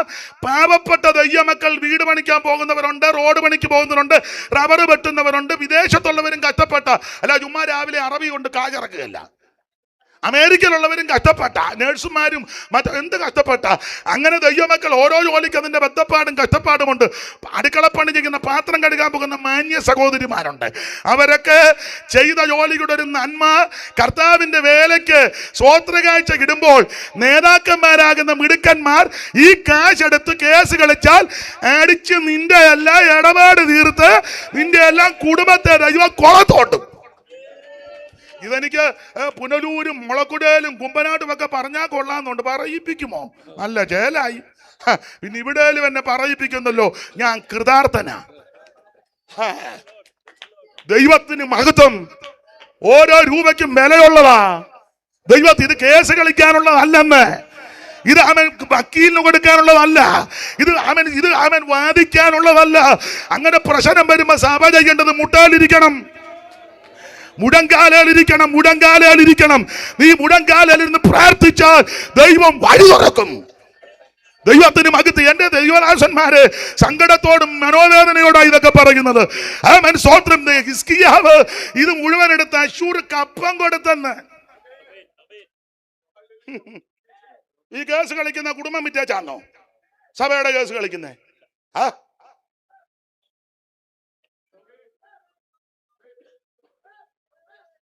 ദൈവത്തിന് മഹത്വം. ഒരെണ്ണത്തിന് ദൈവം വിടുകയല്ല, ഒരെണ്ണത്തിന് വിടുകയല്ല. ദൈവത്തിന് മഹത്വം. 1 രൂപയ്ക്ക് വിലയുള്ളതാണ്. ചിലടത്തൊക്കെ എത്ര സ്വോത്ര കാഴ്ചയാ. അയ്യോ, അങ്ങ് കൊള്ള സങ്കേതത്തിൽ ചെന്ന പോലെ. പണ്ട് ചമ്പൽക്കാട്ടി പൂലാൻ ദേവി തോക്ക് കാണിച്ച് കാശെടുക്കടാന്ന്. ഇവിടെ തോക്കില്ലെന്നേ ഉള്ളൂ. നാളെടുത്താൻ പറഞ്ഞു നിങ്ങൾ കൊണ്ടുവന്നില്ല ഏറ്റവും മുടുത്തത് ഇടാൻ. അയ്യോ, വണ്ടിക്കൂലിക്ക് മാത്രമോ കയ്യിൽ. എന്തൊരു അക്രമമാണെന്നോർത്ത്. ഇവിടെ ഇത് ദൈവത്തിന്റെ വേലയാണ്. ദൈവം വഴി തുറന്നോളും. ഇവിടെ കിടന്ന് പണ്ടപ്പാര് പറഞ്ഞ ആർത്തിപ്പണ്ടാരമായിട്ട് ചുമ്മാ കിടന്ന് തണ്ടരുത്. നീ ഇരിക്കുന്നിടത്ത് ദൈവം കൊണ്ടുതരും. അനുഭവത്തിൽ നിന്നും വചനത്തിൽ നിന്നുമായി പറയാൻ അനുഭവിച്ചവരായി ഇതിനകത്തിരിക്കുന്നവര്. ദൈവത്തിന് മഹത്വം. ഇരിക്കുന്നിടത്ത് ദൈവം ആകാശം തുറന്ന് ഇറക്കി തരുമെന്നേ. ദൈവത്തിന് മഹത്വം, ദൈവത്തിന് മഹത്വം. കേട്ടിട്ടുണ്ട്. ഇപ്പൊ TC കോശി അവരുടെ കാര്യം പറഞ്ഞ കൊണ്ട് കല്ലിശ്ശേരി വേല അപ്പച്ചൻ ഒത്തിരി അനുഭവ സാക്ഷ്യമുണ്ട്. അതെല്ലാം അദ്ദേഹം പറയാറുണ്ട്, ഞാൻ വായിച്ചിട്ടുമുണ്ട്. എങ്കിലും സന്ദർഭം കല്ലിശ്ശേരി വേല അന്ന് ഭക്തൻകുട്ടി അപ്പച്ചൻ വേല ചെയ്യുന്ന കാലമാണ്. സങ്കേതമുണ്ട് കല്ലിശ്ശേരിയിലെ. അർത്ഥപ്പട്ടിണി, മുഴുപ്പട്ടിണി, 3 ദിവസം പട്ടിണി, ഒന്നുമില്ല. രാത്രിയിൽ ഇങ്ങനെ പുകയ്ക്കുന്നുണ്ട്. 3 ദിവസം മുഴുപട്ടിണി, വളരെ ബുദ്ധിമുട്ട്. വേല ചെയ്യാന്ന് TG ഉമ്മച്ചൻ അവർകളും പത്തിച്ചറയോനാച്ചനും ഒക്കെ ഒന്ന് യോഗം നടത്തി. ഭക്ഷിക്കാനൊന്നുമില്ല, കൊടുക്കാനും ഒന്നുമില്ല. അന്നത്തെ കാലം കേട്ടിട്ടുണ്ട്. ദൂരേന്ന് വന്നൊരു വണ്ടി വാതൊക്കെ വന്നപ്പം ബ്രേക്ക് ഡൗൺ ആയി.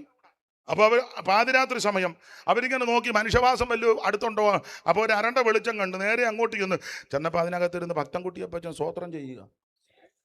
ദൈവം വഴി തുറക്കാൻ വേണ്ടി ചെന്നിച്ചിരി വെള്ളം ചോദിച്ചു. വെള്ളം എടുത്തു കൊടുത്തു. അവരാ വണ്ടിയെല്ലാം അതിൻ്റെ എന്തോ ടയറിനോ എന്തോ ഒക്കെ ബുദ്ധിമുട്ട് വന്നു. അപ്പോൾ ആ വണ്ടിയിൽ വേറെ 3-4 പേരുണ്ടായിരുന്നു. കുറച്ചേറെ സാധനം കൊണ്ട് വെച്ചേച്ച് പറഞ്ഞു, ഇതൊരു സ്ഥലത്തോട്ട് കൊണ്ടുപോവുക. ഇനിയിപ്പോൾ അവിടെ ചെല്ലുമ്പം ഇതിൻ്റെ നന്നാക്കി പിന്നെ താമസിക്കും, ചീത്തയാക്കി ഇതെടുത്തോളാൻ. കുറേയേറെ ഭക്ഷണ സാധനങ്ങൾ, കുറച്ച് പലചരക്ക് സാധനവും. ദൈവം വഴി തുറക്കുമോ? ദൈവം നീ ഇരിക്കുന്നിടത്ത് കൊണ്ടുവരുമെന്നായി പറഞ്ഞത്. സ്തോത്രം, സ്തോത്രം, സ്തോത്രം. ഇങ്ങനെ എത്ര 100 സംഭവങ്ങൾ ഞാൻ സന്ദർഭമായിട്ടൊന്ന് പറഞ്ഞു. നിങ്ങൾക്ക് വിത്തറി പറയാനുണ്ട്.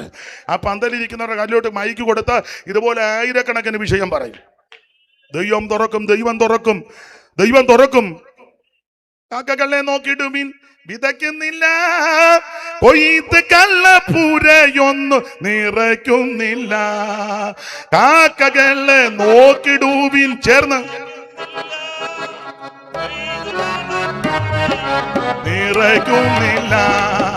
വയലിലെ താമരകൾ വളരുന്നല്ലോ നന്നായി, വാനിലെ പറവകൾ. വയലിലെ താമരകൾ വളരുന്നല്ലോ നന്നായി, വാനിലെ പറവകൾ ഉന്നല്ലോ. എനിക്കായി കരുതാമെന്നുരച്ചവനെ, എനിക്കൊട്ടും ഭയമില്ല നിനച്ചിടുമ്പോൾ. എനിക്കായി കരുതുവാൻ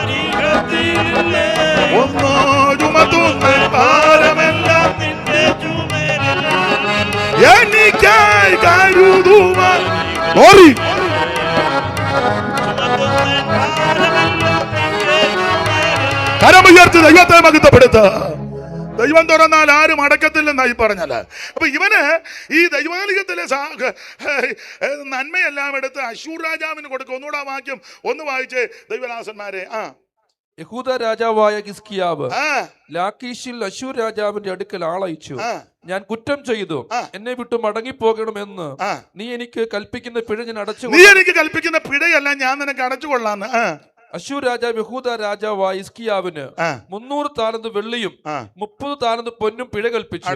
ഹിസ്കിയാവ് യഹോവയുടെ ആലയത്തിലും രാജധാനിയിലെ ഭണ്ഡാരത്തിലും കണ്ട വെള്ളിയൊക്കെയും കൊടുത്തു. എങ്ങനെയുണ്ട്? വല്യപ്പൻ പള്ളിക്കകത്ത് വടക്കുണ്ടാക്കി, മോൻ പള്ളി കയറുകല, കൊച്ചുമോൻ പള്ളി പൂട്ടി, കൊച്ചുമോന്റെ മകൻ പള്ളിക്കകത്തതെല്ലാം കൂടെ എടുത്ത് കൊടുക്കുക മാത്രമാണോ? 17-ാം വാക്യം വായിച്ചേ. എങ്കിലും അശ്ശൂർ രാജാവ് തർത്താനെയും. അല്ല, അതിന്റെ മേളിലത്തെ വാക്യം. ആ കാലത്ത് യഹൂദ രാജാവായ ഹിസ്കിയാവ് യഹോവയുടെ മന്ദിരത്തിന്റെ വാതിലുകളിലും കട്ടിളകളിലും താൻ പൊതിഞ്ഞിരുന്ന പൊന്ന് പറിച്ചെടുത്ത് അശ്ശൂർ രാജാവിന് കൊടുത്തയച്ചു.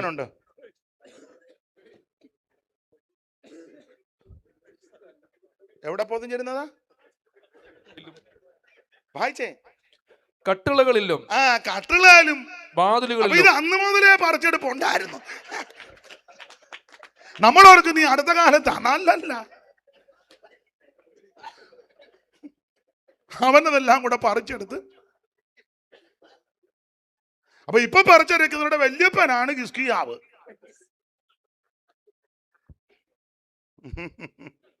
ദൈവത്തിന് മഹത്വം.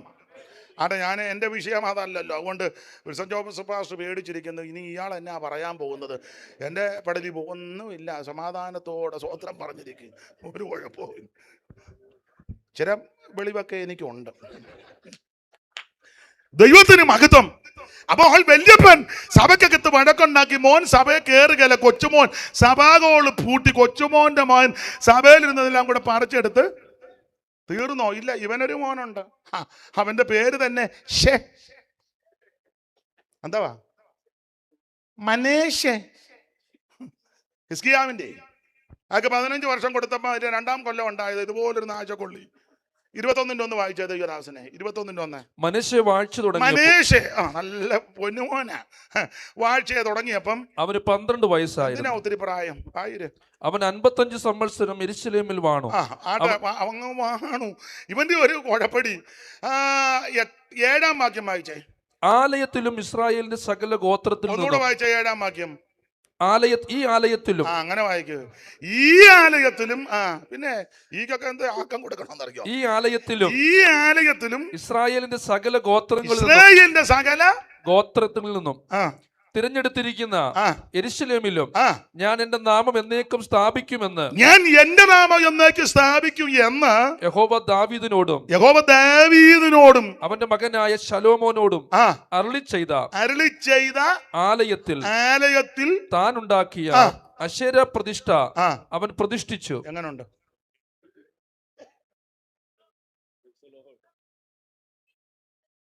ദൈവം തമ്പുരാൻ തേജസ് ഇറങ്ങുന്ന ദൈവാലയത്തിൽ മോശ പ്രമാണമെല്ലാം കൂടെ കേട്ട് നിയമപ്രകാരം കൂടാരം പണിതു. കൂടാരം കൽപ്പിച്ചതുപോലെ. അങ്ങനെ 40-ന്റെ 16 ഒന്ന് വായിച്ചേ. 40-ന്റെ 16 പുറപ്പാട്. കൽപ്പിച്ചതുപോലെ ഒന്ന് വായിച്ച. 40-16 അല്ലേ? മോശ അങ്ങനെ ചെയ്തു, യഹോവ തന്നോട് കൽപ്പിച്ചതുപോലെയൊക്കെയും അവൻ ചെയ്തു. കൽപ്പിച്ചതുപോലെ ഒക്കെയും. അങ്ങനെ കൽപ്പിച്ചതുപോലെ ചെയ്തപ്പോൾ എന്തോ സംഭവിച്ചു. 40-ാം വാക്യം. ഈ കണ്ണിക്ക് ഇതത്ര 30-ആണോ 34-ഓ? അപ്പോൾ മേഘം സമാഗമന കൂടാരത്തെ മൂടി. അപ്പോൾ എപ്പോൾ കൽപ്പിച്ചതുപോലെ ചെയ്തപ്പോൾ. ഒരു കാര്യം തെളിയിക്കാം. ആ ഭാഗത്ത് ഈ 40-ാം അധ്യായത്തിൽ 8 പ്രാവശ്യമുണ്ട് കൽപ്പിച്ചതുപോലെ. ഇപ്പം വായിച്ച 16-ാം വാക്യം വായിച്ചത് സൂക്ഷിച്ച. അങ്ങനെ ചെയ്തു. മോശെ അങ്ങനെ ചെയ്തു. മോശെ അങ്ങനെ അങ്ങനെ ചെയ്തു. ചെയ്തു. അപ്പം അത് 16-ാം വാക്യം. ഇനി അതിന്റെ 19-ാം വാക്യം വായിച്ചേ. അവൻ മൂടുവിരി തിരുനിവാസത്തിന്മേൽ വിരിച്ചു, അതിന്മീതെ മൂടുവിരിയുടെ പുറമൂടിയും വിരിച്ചു. യഹോവ മോശയോട് കൽപ്പിച്ചതുപോലെ 21-ാം വാക്യം വായിച്ചേ. പെട്ടകം തിരുനിവാസത്തിൽ കൊണ്ടുവന്നു, മറയുടെ തിരശ്ശീല തൂക്കി, സാക്ഷ്യപ്പെട്ടകം മറച്ചു. യഹോവ മോശയോട് കൽപ്പിച്ചതുപോലെ 23-ാം വാക്യം വായിച്ചേ. അതിന്മേൽ യഹോവയുടെ സന്നിധിയിൽ അപ്പമെടുത്ത് അടുക്കി വെച്ചു. യഹോവ മോശയോട് കൽപ്പിച്ചതുപോലെ തന്നെ. 24-ാം വാക്യം വായിച്ചേ. സമാഗമന കൂടാരത്തിൽ മേശയ്ക്ക് നേരെ തിരുനിവാസത്തിന്റെ തെക്കുവശത്ത് നിലവിളക്ക് വെക്കുകയും യഹോവയുടെ സന്നിധിയിൽ ദീപം കൊളുത്തുകയും ചെയ്തു. യഹോവ മോശയോട് കൽപ്പിച്ചതുപോലെ തന്നെ. 29-ാം വാക്യം വായിച്ചേ. ഹോമയാഗപീഠത്തിനും സമാഗമന കൂടാരം എന്ന തിരുനിവാസത്തിന്റെ വാതിലിലും മുൻവശത്ത് വയ്ക്കുകയും അതിന്മേൽ ഹോമയാഗവും ഭോജനയാഗവും അർപ്പിക്കുകയും ചെയ്തു. യഹോവ മോശയോട് കൽപ്പിച്ചതുപോലെ തന്നെ.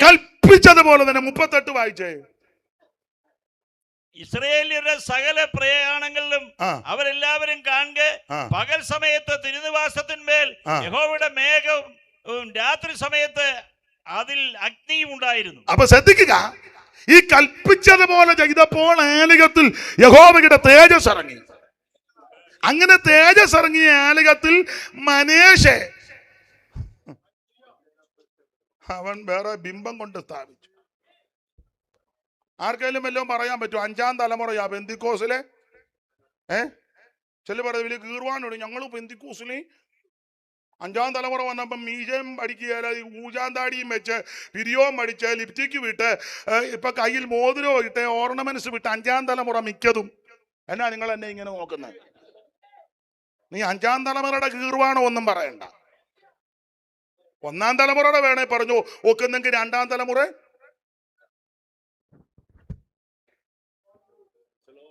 എന്നാ നിങ്ങൾക്കല്ല ഒരു അരുതാഴിയ പോലെ. 5-ാം തലമുറ വന്നപ്പോ അകത്ത് കൊണ്ട് ഓരോന്ന് സ്ഥാപിക്കുന്നെന്ന് ആർക്കാലും വല്ലോ എതിർക്കാൻ പറ്റുമോ? ഉടനെ പറഞ്ഞു ഞങ്ങൾ സ്റ്റാർട്ടിങ് മുതലേ ഉണ്ണുണ്ണി സാറിന്റെ കാലം മുതലോ സാറപ്പച്ചൻ വല്ലതും മിണ്ടാൻ പറ്റുമോ? TG ഉമ്മച്ചനപ്പച്ചൻ ആയിക്കോട്ടെ, അതിനെന്നെ PM ഫിലിപ്പിന്റെ കാലം ആയിക്കോട്ടെ, വല്ലതും മിണ്ടാൻ പറ്റുമോ? 5-ാം തലമുറ വന്നപ്പോ എങ്ങനായി? അശേര പ്രതിഷ്ഠയെ കൊണ്ടുവന്ന് അകത്ത് കൊണ്ട് സ്ഥാപിച്ചു. ഞാൻ ആരെയും വ്യക്തിഹത്യ നടത്തുകയല്ല, നമുക്കെല്ലാം ഒരു മടങ്ങി വരവ് ആവശ്യമാണ്. ദൈവത്തിന് മകത്ത് പള്ളിക്കകത്ത് വടക്കുന്നാക്കുന്നവൻ, പള്ളി കയറാത്തവൻ, പള്ളി പൂട്ടിയവൻ, പള്ളി സാധനം എടുത്ത് പറിച്ചു കൊടുക്കുന്നവൻ, പള്ളിക്കകത്ത് ബിംബം കൊണ്ട് സ്ഥാപിച്ചവൻ. ഇവരുടെ കാലത്തായി യെശയ്യാവ് ശുശ്രൂഷിച്ചത് 50 കൊല്ലം. വലിയ ബുദ്ധിമുട്ടാ. എന്നാൽ ഒരു കാര്യം പറഞ്ഞെങ്കിൽ വിടാ, ഈ 50 കൊല്ലം യെശയ്യാവ് ഇവിടെ ശുശ്രൂഷിക്കാൻ കാരണം എന്നാ? കാരണം സുവിശേഷ പുസ്തകത്തിൽ ഇങ്ങനെ വായിക്കുന്നു, യെശയ്യാവ് യേശുക്രിസ്തുവിന്റെ തേജസ് കണ്ടു, അതുകൊണ്ടാണ് ഇങ്ങനെ ശുശ്രൂഷിച്ചേ.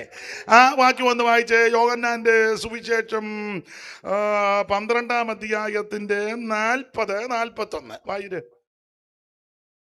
അവർ കണ്ണുകൊണ്ട് കാണുകയോ ഹൃദയം കൊണ്ട് ഗ്രഹിക്കുകയോ മനം തിരികയോ താൻ അവരെ സൗഖ്യമാക്കുകയോ ചെയ്യാതിരിക്കേണ്ടതിന് അവിടെ കണ്ണ് അവൻ കുരുടാക്കി ഹൃദയം തടിപ്പിച്ചിരിക്കുന്നു. യെശയ്യാവ് അവന്റെ തേജസ് കണ്ടു. ആ തേജസ് കണ്ടത് കൊണ്ട് ആ പള്ളി വഴക്കുണ്ടാക്കിയവന്റെ കാലത്ത് പുള്ളി ശുശ്രൂഷിച്ചത്. ആ തേജസ് കണ്ടത് കൊണ്ട് പള്ളി കയറാത്തവന്റെ കാലത്ത് യെശയ്യാവ് ശുശ്രൂഷിച്ചേ. ആ തേജസ് കണ്ടത് കൊണ്ട് പള്ളി പൂട്ടിയവന്റെ കാലത്തും യെശയ്യാവ്. ഞാൻ എൻ്റെ സഹപഠന്മാരോടൊരു കാര്യം പറയാം, എല്ലാവരോടും പറയാം. പള്ളി വടക്കുണ്ടാക്കുന്നവൻ കാണും, പള്ളി പൂട്ടുന്നവൻ കാണും, പള്ളി സാധനം എടുത്ത് വിൽക്കുന്നവൻ കാണും. പക്ഷേ നീ അതൊന്നും കാണണ്ട, നീ യേശുവിൻ്റെ തേജസ് കാണണം. ദൈവത്തിന് മഹത്വം. യേശുവിൻ്റെ തേജസ് കണ്ടാ മതി. ഈ വാക്ക് കാഴ്ച ഒന്നും കാണാതിരിക്കുന്നതാ നല്ലത്. കാണാനാന്ന് എന്തെല്ലാം ഉണ്ടില്ലേ? അയ്യോ എന്തെല്ലാം ഉണ്ട് കാണാൻ, കാണിക്കാൻ എന്തെല്ലാം ഉണ്ട്. പണ്ട് ഭീമൻ കണ്ടതുപോലെ കല്ലോലജാലം കളിക്കുന്ന കണ്ടു, അത് പുള്ളി അത് കണ്ടു. കമലമണി നിറമുട്ടയ കമലം അത് കണ്ടു, അതും കണ്ടു. കല്യാണിമാരും കുളിക്കുന്ന കണ്ടു, അതും കണ്ടു. പുല്ലുമയ്ക്കൊട്ട് ചട്ടില്ല ചില വട്ടവും അത് കണ്ടു. അന്നങ്ങളങ്ങു പറക്കുന്ന കണ്ടു. അനതരനമവയ്ക്കുട്ടൊക്കെ നടനം അത് കണ്ടു, അതും കണ്ടു. ചക്രവാകങ്ങളുടെ വിക്രമം കണ്ടു, അതും കണ്ടു.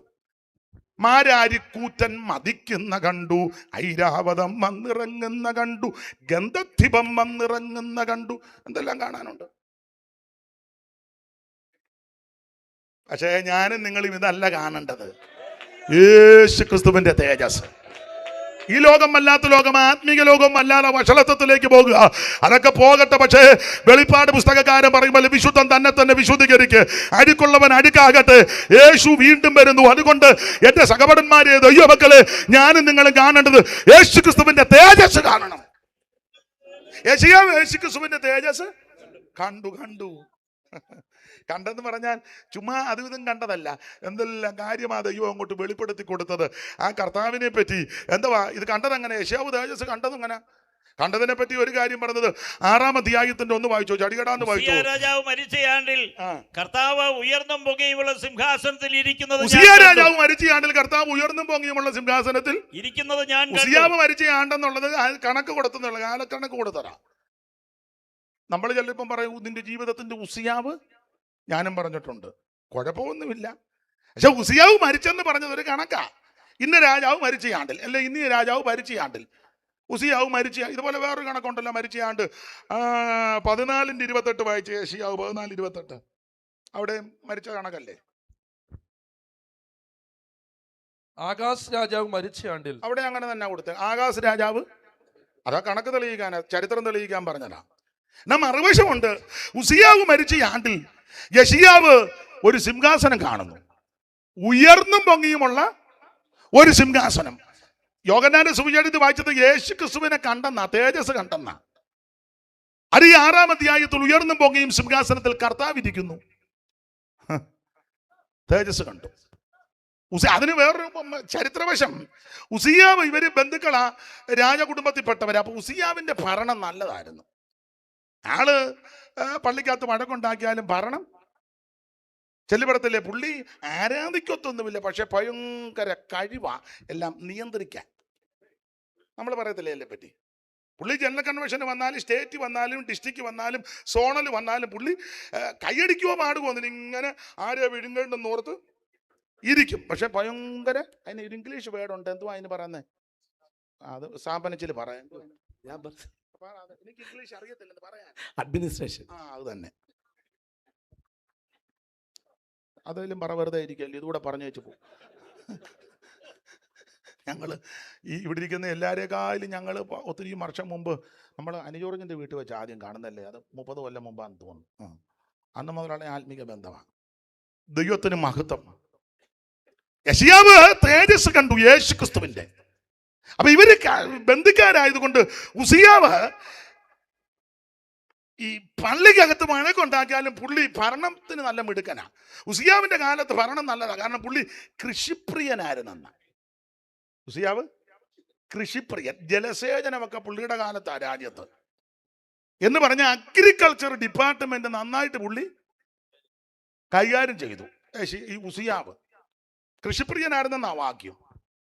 കിണറുമൊക്കെ കുടിച്ചു, വെള്ളത്തിന് പഞ്ഞമൊന്നുമില്ല, കൃഷി അതുകൊണ്ട് നന്നായി. കന്നുകാലികൾക്കും വലിയ പ്രാധാന്യം കൊടുത്തു. ഫാമും ഒക്കെ പുള്ളിയുടെ കാലത്താണ്. രാജ്യത്തിന് വലിയ ഗുണമാണ്. നമ്മൾ ചിലരെ പറ്റി പറയില്ല, ഇച്ചിരി കുടിക്കുമെന്നേ ഉള്ളെങ്കിൽ സഭായോഗം മുടക്കുകയല്ല, നമ്മൾ പറയത്തില്ലേ. പുള്ളി തെറിയൊക്കെ പറയും, എന്നാലും ദശാംശ സമയത്ത് കൊണ്ട് ഒരാൾ പറഞ്ഞ് 2 തെറി പറഞ്ഞാൽ എന്നാ കാര്യം നടക്കുന്നില്ലേ? അമ്മാമ്മ ഞൊണയും കൊതിയൊക്കെ പറഞ്ഞാലും ആത്മാവിൽ ബലപ്പെടും. വന്ന ഒരരങ്ങ, അങ്ങനെ തന്നെ അരങ്ങായിട്ടിരിക്കട്ടെ. അപ്പോൾ ഈ ഉസിയാവ് ഇദ്ദേഹം ഈ പള്ളി വഴക്കൊക്കെ ഉണ്ടാക്കുന്നെങ്കിലും പുള്ളി ഭരണത്തിൽ മിടുക്കനാ. അപ്പൊ അങ്ങനെ ഇരിക്കുമ്പോൾ ഉസിയാവ് മരിച്ചപ്പോ യെശയ്യാവിന്റെ അകത്തൊരു ചിന്ത, ഇനി രാജ്യത്തിന്റെ ഭാവി എങ്ങനാകും? രാജ്യം ആര് ഭരിക്കും? ഇനി ആ കസേര ആരിരിക്കും? ഇനി ഇരുന്നാൽ ശരിയാകുമോ? ഇങ്ങനെയുള്ള ചിന്ത തൻ്റെ ഉള്ളിൽ കയറിയപ്പോൾ കർത്താവ് അതിന്റെ മറുപടി കൊടുക്കുക, യെശയ്യാവേ, ഉസിയാവ് മരിച്ചു, ആ സിംഹാസനം വെറുതെ കിടക്കുന്ന, ഇനി ആയിരിക്കും? നീ ഭാരപ്പെടേണ്ട, ഉയർന്നും പൊങ്ങിയ ഒരു സിംഹാസനത്തിൽ ഞാനിരിപ്പുണ്ട്.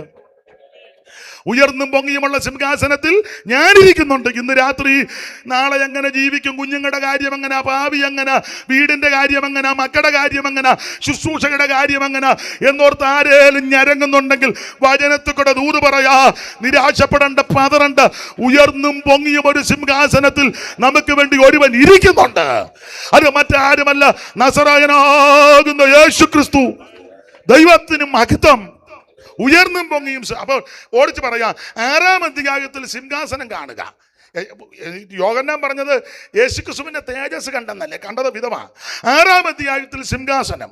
ഇനി പെട്ടെന്ന് ഇടയ്ക്കത്തെ എല്ലാം ഞാനങ്ങ് വിടുക, കാരണം സമയമാകുന്നല്ലോ. എനിക്ക് ഇതൊക്കെ പ്രസംഗിക്കണമെങ്കിൽ ഒരു 2-3 മണിക്കൂറെങ്കിലും കിട്ടിയ എൻ്റെ രീതി അനുസരിച്ച് പറയാം. പക്ഷേ നമുക്ക് നാളെ സഭായ കൊണ്ട് നിങ്ങളെക്കാൾ എല്ലാം ദൂരെ പോകേണ്ട ആളാണ് ഞാൻ. എനിക്ക് നാളെ അങ്ങ് തമിഴ്നാട്ടിൽ ചെല്ലണം. ഇന്ന് രാത്രി ഞാൻ തിരിക്കും, അത് വേറെ വിഷയം.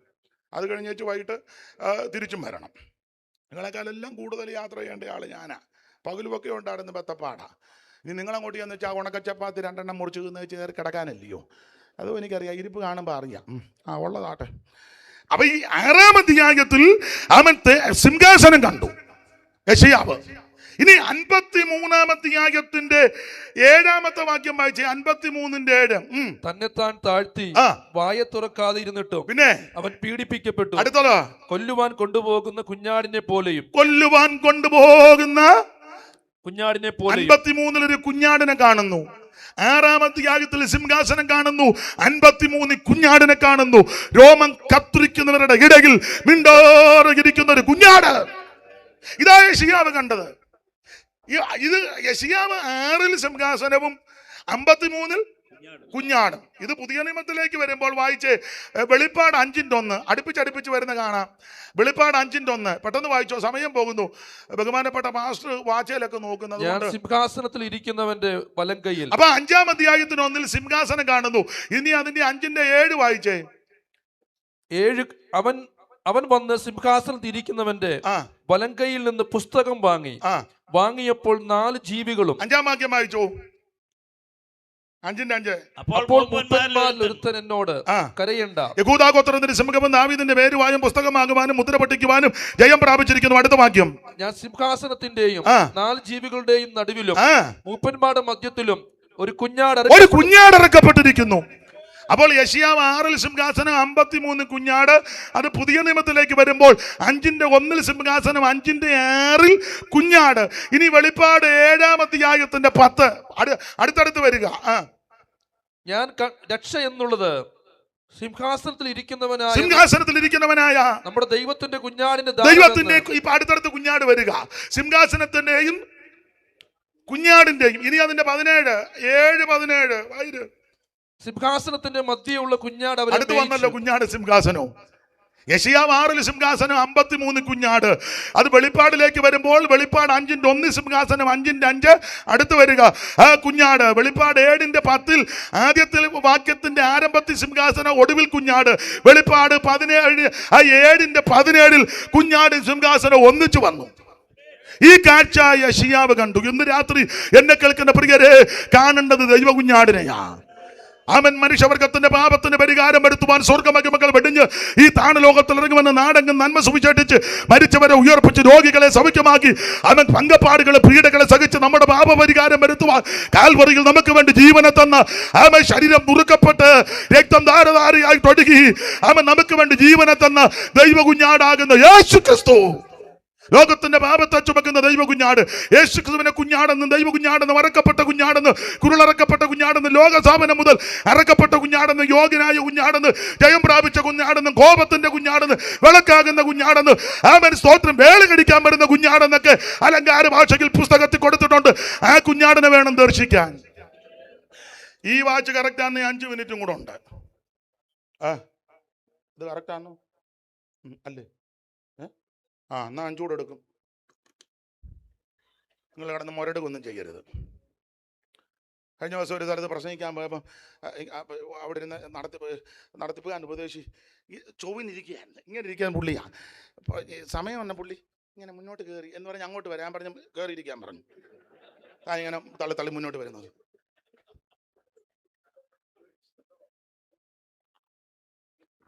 ദൈവസന്നിധി ഇരിക്കുന്നത് നഷ്ടമൊന്നുമല്ല, ഒരു നഷ്ടവുമല്ല.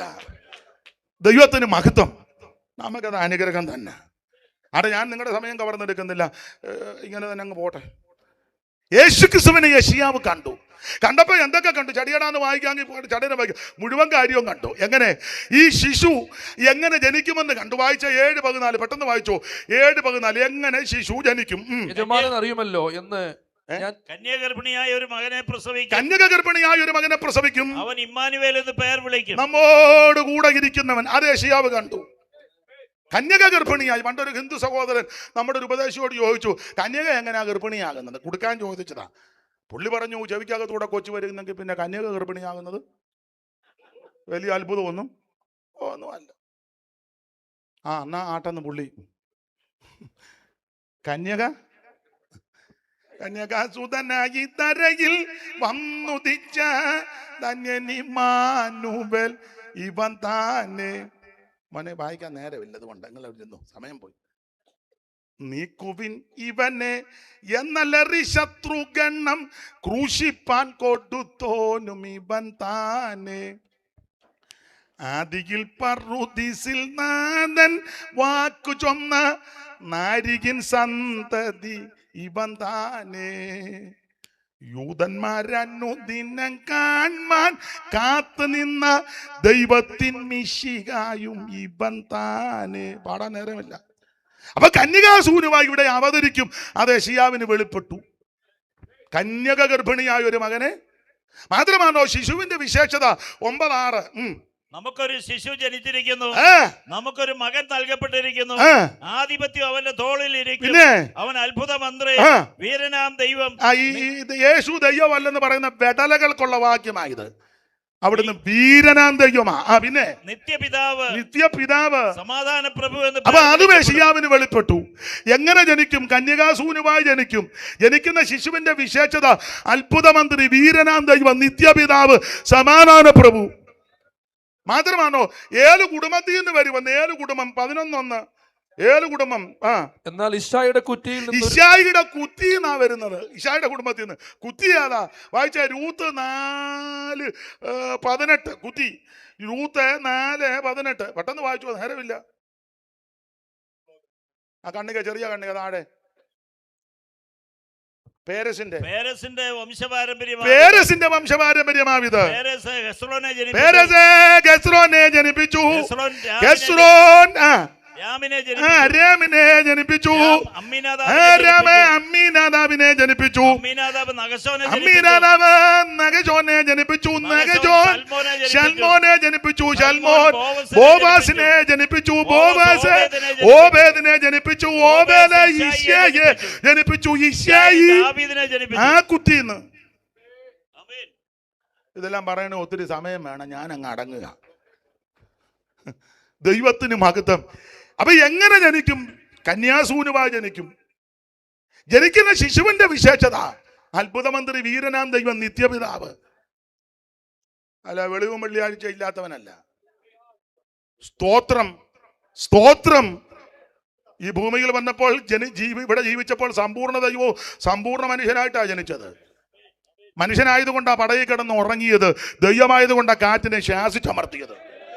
Price the Lord, praise the Lord. മനുഷ്യനായതുകൊണ്ട് അവിടുന്ന് വിശന്നത്.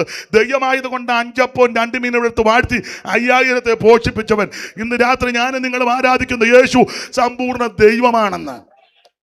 വീരനാം ദൈവം, അവിടുന്ന് നിത്യപിതാവ്. ദൈവത്തിന് മഹത്വം അനുഭവിക്കുന്നവർ ദൈവത്തിന് മഹത്വം കൊടുക്കുക. എങ്ങനെ ജനിക്കും? കന്യാസൂനുവായി ജനിക്കും. ജനിക്കുന്ന ശിശുവിന്റെ വിശേഷത 9:6 ഏത് കുടുംബത്തിൽ നിന്ന് ജനിക്കും? അവൻ 11 ഇശ്ശായിയുടെ കുറ്റിന്ന്. ഈ ശിശു ശൈശവത്തിൽ എന്ത് പൂജിക്കും? 9:14 7:14 ഒന്നുകൂടെ വായിച്ചോ. 7:14 നിർത്തുക. നന്മ തിരഞ്ഞെടുപ്പാൻ പ്രായമാകും വരെ അവൻ തൈരും തേനും ഉപജീവിക്കും. തൈരും തേനും കൊണ്ട്. തൈരും തേൻ, ഞാനെപ്പോഴും തേൻ അടിച്ചു മാറ്റിയ തേനല്ല, മോട്ടിച്ച തേനല്ലെന്ന്. ആട്ടെ. അതുകൊണ്ട് ശിശു ശൈശവത്തിൽ പൂജിക്കും. മാത്രമാണോ ശിശുവിന് ഒത്തിരി വിശേഷതയുണ്ട്, എല്ലാം പറയാൻ നേരമില്ല. ഒടുവിൽ ഈ ശിശുവിന്റെ ആദ്യത്തെ ശുശ്രൂഷ അത് 9:1. യെശയ്യാവ് 9:1 വായിച്ചോ. എന്നാൽ കഷ്ടതയിൽ ഇരുന്ന ദേശത്തിന് തിമിരം നിൽക്കയില്ല. തിമിരം നിൽക്കത്തില്ല. പണ്ടവൻ സെബൂലൂൻ ദേശത്തിന് നഫ്താലി ദേശത്തിന് കീനറ വരുത്തിയെങ്കിലും അവൻ കടൽ വഴിയായി യോർദാനക്കരയുള്ള ജാതികളുടെ അത് എല്ലാം വിവരിക്കാന്ന്. യേശുവിന്റെ കന്നിപ്രസംഗം സെബുലൂന്റെ നഫ്താലിയുടെ അതിരുകളിൽ അതും വെളിപ്പെട്ടു. അതിനാണ് മർക്കോസ് 1:16-19, മത്തായി 4:12. യേശു ഗലീലയിലെത്തി. ഇരുട്ടിലിരുന്ന ജനം വലിയൊരു വെളിച്ചം കണ്ടു. അപ്പൊ യേശുവിന്റെ ആദ്യത്തെ ശുശ്രൂഷ എവിടെ? അതും വെളിപ്പെട്ടു. മാത്രമാണോ അവിടുത്തെ തിരുമരണം, അതാണല്ലോ 53 മുഴുവൻ. എങ്ങനെ മരിക്കും, ഏറുപദത്തിൽ മരിക്കും, ആര് കൊല്ലും, ഏറുപദത്തിൽ മരിക്കും, എവിടെ അടക്കും, അതെല്ലാം അടുക്കടുക്കായിട്ട് യേശയ്യാവിന് വെളിപ്പെട്ടു. മാത്രമാണോ അവിടുന്ന് സ്വർഗത്തിലേക്ക് പോയി തിരിച്ചു വരുമെന്ന്, വീണ്ടും വരുമെന്ന്. ആ വരവ് രണ്ടാം വരവിന് 2 ഘട്ടം. ആ 2ാം ഘട്ടം എന്തിനാ വരുന്നത്? ഭരിക്കാൻ വരും. അതാ 32. ഒരു രാജാവ് നീതിയോടെ വാഴും. ആ ഭരണം എങ്ങനെ? അയ്യോ എല്ലാം പറയാൻ നേരമില്ലയോ, ഞാനങ്ങ് അടങ്ങുക.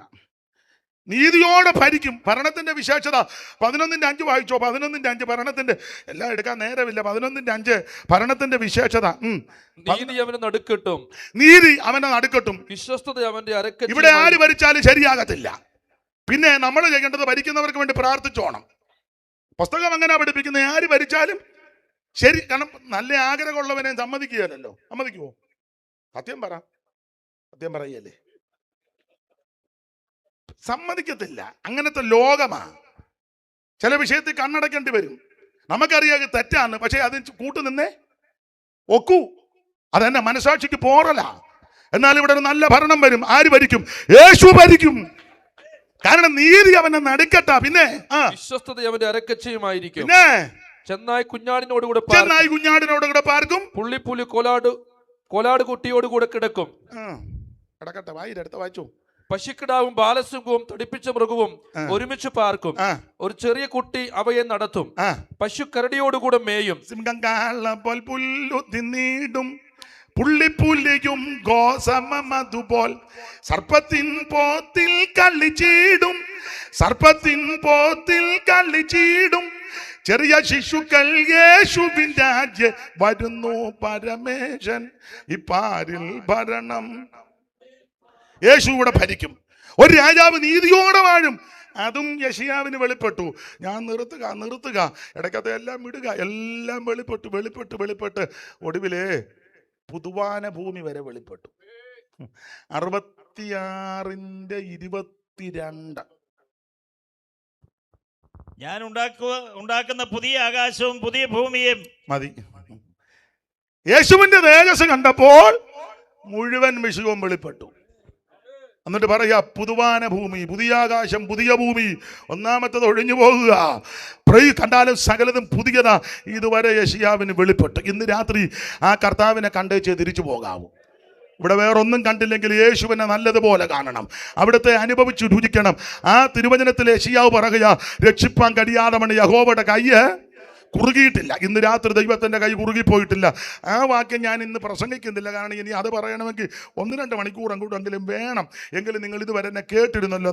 നന്ദി ദൈവത്തിൻ്റെ മകത്ത്. ഞാൻ ഇരിക്കാതാണ്ട് ബൈബിളും എല്ലാം വെച്ചിട്ട് നിങ്ങൾ ഓർക്കും അത് അവിടെ ഇരിക്കുന്നതുകൊണ്ട് അയാൾക്കിളക്കം വന്ന് വെച്ചു. അല്പസമയം ദൈവത്തെ മഹത്വപ്പെടുത്തണം. എല്ലാവരും ദൈവത്തെ സ്തുതിക്കും. ഇന്ന് രാത്രി ഈ പന്തൽ വിട്ടു പോകുമ്പോൾ യേശുവിൻ്റെ തേജസ് കണ്ടേ പോകാവൂ. യേശുവിനെ കണ്ടാൽ നിനക്ക് രോഗശാന്തി ഉണ്ടാകും. യേശു അടുത്ത് വന്നാൽ നിനക്ക് സൗഖ്യമാ. യേശു നിന്നെ സ്പർശിച്ചാൽ ഇന്ന് രാത്രി വിടുതല. അല്പസമയം എല്ലാവരും ദൈവത്തെ മഹത്വപ്പെടുത്തിയാട്ടെ. ആരും മൗനമായിരിക്കരുത്. എല്ലാവരും കർത്താവിന് മഹത്വം കൊടുക്ക്. മാറത്ത് പൊൻകൊച്ചകെട്ടുവനായി ചുട്ടുപടിപ്പിച്ച വെള്ളോടുന്ന സദൃശമുള്ള പാദമുള്ളവനായി 7 നക്ഷത്രം വലങ്കിൽ പിടിച്ച് പൊൻ നിലവിളക്കണ നടുവിൽ നിലയങ്ക ധരിച്ച് നടകൊള്ളുന്നവൻ ഇന്ന് രാത്രി നമ്മുടെ നടുവിലുണ്ട്. അനുഭവിക്കുന്നവർ ദൈവത്തിന് മഹത്വം കൊടുക്കുക. ആരും മൗനമായിരിക്കരുത്. അല്പസമയം ദൈവത്തെ മഹത്വപ്പെടുത്ത്. ഇന്ന് രാത്രി ദൈവം വിടുവിക്കുന്ന രാത്രി ആകട്ടെ. യേശുവിന്റെ തേജസ് ഇന്ന് രാത്രി ഇറങ്ങട്ടെ. ഓ ദിപിക്കമല്ല. അല്പസമയം ദൈവത്തെ മഹത്വപ്പെടുത്താം. ഓ ദൈവത്തിന് മഹത്വം. ആ പടക പാട്ടിന്റെ 2 ചരണങ്ങൾ മാത്രം നമുക്ക് ചേർന്ന് പാടാം. നിങ്ങൾ അവിടെ ഇരുന്നാൽ മതി. ആദരണീയ ബഹുമാന്യ ദൈവദാസന്മാരൊന്ന് എഴുന്നേൽക്കുകയായിരുന്നേ നല്ലതായിരുന്നു. ആവതുണ്ടെങ്കിൽ നിങ്ങളെല്ലാം അവിടെ ഇരുന്നു. നിങ്ങളെ കൂടെ എഴുന്നേറ്റാൽ എല്ലാവരും ഇറങ്ങിപ്പോകും. അപ്പം നിങ്ങൾ ഇരുന്നാൽ മതി. അപ്പോൾ അഥവാ പോകുന്നവരെ എനിക്കൊന്ന് കാണുകയും ചെയ്യാം, വല്ല പരിചയക്കാരുണ്ടെങ്കിൽ. അതുകൊണ്ട് കൈയടിച്ച് 2 ശീല് പാടി നമുക്കിന്ന് രാത്രി സന്തോഷത്തോടെ തിരിച്ചു പോകണം. പഴയ പാട്ടാ, നിങ്ങൾ ചേർന്നൊന്ന് പാടണം. ആ കരുണ നിറഞ്ഞ കണ്ണുള്ളോനവൻ തൻ ജനത്തിൻ കരച്ചിൽ കരളലിഞ്ഞ് കേൾക്കുന്നുള്ളോൻ ലോകപാപ ചുമടിനെ ശിരസു കൊണ്ടു ചുമന്നൊടിപ്പാതി കുരിശെടുത്തു ഗോദാവിൽ പോയോനെ കൈയടിച്ച് ചേർന്ന് പാട്. നമ്മുടെ കർത്താവിനെ വർണ്ണിക്കുന്ന പാട്ട്. ഓ തുതിപ്പിൻ ലോകത്തിൻ പാപത്തെ നീക്കുവാൻ അതിവനായി വന്ന ദൈവകുഞ്ഞാടിനെ സ്തുതിപ്പിൻ സ്തുതിപ്പിൻ യേശുദേവനെ. ഹല്ലേലൂയ പാടി സ്തുതിപ്പിൻ സ്തുതിപ്പിൻ കൈയടിച്ച് പാട്. ഓ മാറ്റിക്കും സത്യവും ജീവനും ഇവനെ അവൻ അരികിൽ വരുവിൻ വഴിയുമായി പാപ ചൂമടൊടിച്ചവൻ മഴയും മഞ്ഞും പെയ്യുമ്പോഴുള്ളിൽ കൃപ തൂണിൽ നിന്നും പാടി സ്തുതിപ്പിൻ. എല്ലാവരും ചേർന്ന് ശബ്ദമുയർത്തി പാടി ദൈവത്തെ മഹത്വപ്പെടും. ഓ മരിച്ചവരിൽ നിന്ന് ആദ്യം ജനിച്ചവൻ ഭൂമിരാജാക്കന്മാരെ ഭരിച്ചു വാഴും നായകൻ. നമ്മെ സ്നേഹിച്ചവൻ തിരിച്ചോരയാൽ കഴുകി നമ്മയെല്ലാം ശുദ്ധിച്ച വിശ്വത സാക്ഷികൾ നീനച്ച് ശബ്ദമുയർത്തി പാടി ദൈവത്തെ മഹത്വപ്പെടുത്തും. എല്ലാവരും ദൈവത്തെ സ്തുതിക്കുക. ഓ തുതിപ്പിൻ ലോകത്തിൻ പാപത്തെ നീക്കുവാൻ അതിവനായി വന്ന കരമടിച്ച് യേശുദേവനെ. ഹല്ലേലൂയ പാടി സ്തുതിപ്പിൻ സ്തുതിപ്പിൻ യേശുദേവനെ. ഓ തുതിപ്പിൻ ലോകത്തിൻ പാപത്തെ നീക്കുവാൻ അതിവനായി വന്ന ദൈവകുഞ്ഞാടിനെ സ്തുതിപ്പിൻ സ്തുതിപ്പിൻ ചേർന്ന് കൈയടിച്ച് ഹല്ലേലൂയ പാടി സ്തുതിപ്പിൻ സ്തുതിപ്പിൻ യേശുദേവനെ. ഓ 7 പൊന്നിലെ വിളക്കുകൾ നടുവിൽ നിലയങ്കി ധരിച്ചു 7 നക്ഷത്രം മാവിൽ പൊൻകാച്ച പൂണ്ടും വായിലിരുമുനവാളും അഗ്നിജ്വാല പോലെ ഉള്ള മാനവ മകന് യേശുദേവനെ. ഹല്ലേലൂയ പാടി ഇന്ന് രാത്രി ദൈവത്തെ മഹത്വപ്പെടുത്ത എല്ലാവരും ആമേ. തുതിപ്പിൻ ലോകത്തിൽ പാപത്തെ നീക്കുവാൻ കൈയടിച്ച് ദൈവത്തെ സ്തുതിക്ക് ദൈവത്തെ മഹത്വപ്പെടും. ഓ കാലുകൾ ഉലകിൽ കാച്ചി പഠിപ്പിച്ച നല്ല പിച്ചള കൊത്തതും ഉപകപാപമാദിത്യൻ ശക്തിയോട് പ്രകാശിക്കും പോലെയും തല മുടിത വളപ്പൻ പോലെയിരിക്കുന്ന ദൈവപുത്ര സ്തുതിപ്പിൻ സ്തുതിപ്പിൻ. അല്പസമയം ദൈവത്തെ ആരാധിക്കുക. ഓ സ്തുതിപ്പിൻ ലോകത്തിൻ പാപത്തെ നീക്കുവാൻ അതിവനായി വന്ന കൈയടിച്ച് ദൈവത്തെ മഹത്വപ്പെടും. ഓ ഹല്ലേലൂയ പാടി സ്തുതിപ്പിൻ സ്തുതിപ്പിൻ. ഓ വളരെ വെള്ളത്തിൽ ഇരച്ചിൽ കോത്തതു കല്ലറയിൽ നിന്നും വെള്ളിയ മരിച്ചോട് ഉയർത്തും തക്ക വല്ലഭമുള്ളത് എളിയ ജയമഞ്ചി വലിയ ഗംഭീര ശബ്ദമുള്ളോരെ സ്തുതിപ്പിൻ സ്തുതിപ്പിൻ. ഇന്ന് രാത്രി ദൈവത്തെ മഹത്വപ്പെടുത്തി ഓ വലിയ ദൈവദൂതന്റെ ശബ്ദവും ദൈവകാകളവും തന്റെ വിളിയോടിട കലർന്ന് മുഴങ്ങവേ വനലോകത്തിൽ നിന്ന് ചുറ്റൊലിക്കും അഗ്നിനകത്തിൽ വെളിപ്പെടും കലങ്ങ് മക്കളാനന്ദിക്ക് സ്തുതിപ്പിൻ സ്തുതിപ്പിൻ.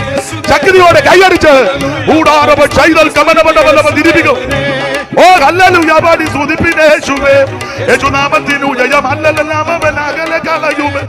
യേശുരാജാവിനോ ചെന്ന നല്ലവനാം യേശുരാജൻ വരും സർവ്വവല്ലവൻ വേഗം വരണമേ. സ്തുതിപ്പിൻ സ്തുതിപ്പിൻ. ഉടാറവ ശബലമണ്ഡല തിരിപ്പിക്കമലമണ്ഡല. ഇന്ന് രാത്രി ദൈവത്തെ മഹത്വപ്പെടുത്ത് ഈ രാത്രി ദൈവമഹത്വം വെളിപ്പെടട്ടെ. ദൈവശക്തി ഇന്ന് രാത്രി വെളിപ്പെടട്ടെ. ദൈവമഹത്വം വെളിപ്പെടട്ടെ. യേശുവിന്റെ നാമത്തിൽ അർത്ഥനാ ജലാധാര വൈഡപ്പുടമലമണ്ഡല. ഇന്ന് രാത്രി ദൈവമഹത്വം വെളിപ്പെടട്ടെ. ദൈവശക്തി വെളിപ്പെടട്ടെ. ഓ ദിവികമലമണ്ഡല ദിരിവികമലമണ്ഡല അന്തരാ ജലാധാര വൈഡപ്പുടമലമണ്ഡല ദീവനവംശ സൈതൽക്കമലമണ്ഡല. ഇന്ന് രാത്രി ദൈവത്തെ മഹത്വപ്പെടുത്ത്. ദൈവശക്തി ഇന്ന് രാത്രി രോഗശാന്തി ഉണ്ടാകട്ടെ, വിടുതലുണ്ടാകട്ടെ. ദൈവ കൃപ ഇന്ന് രാത്രി പകരട്ടെ.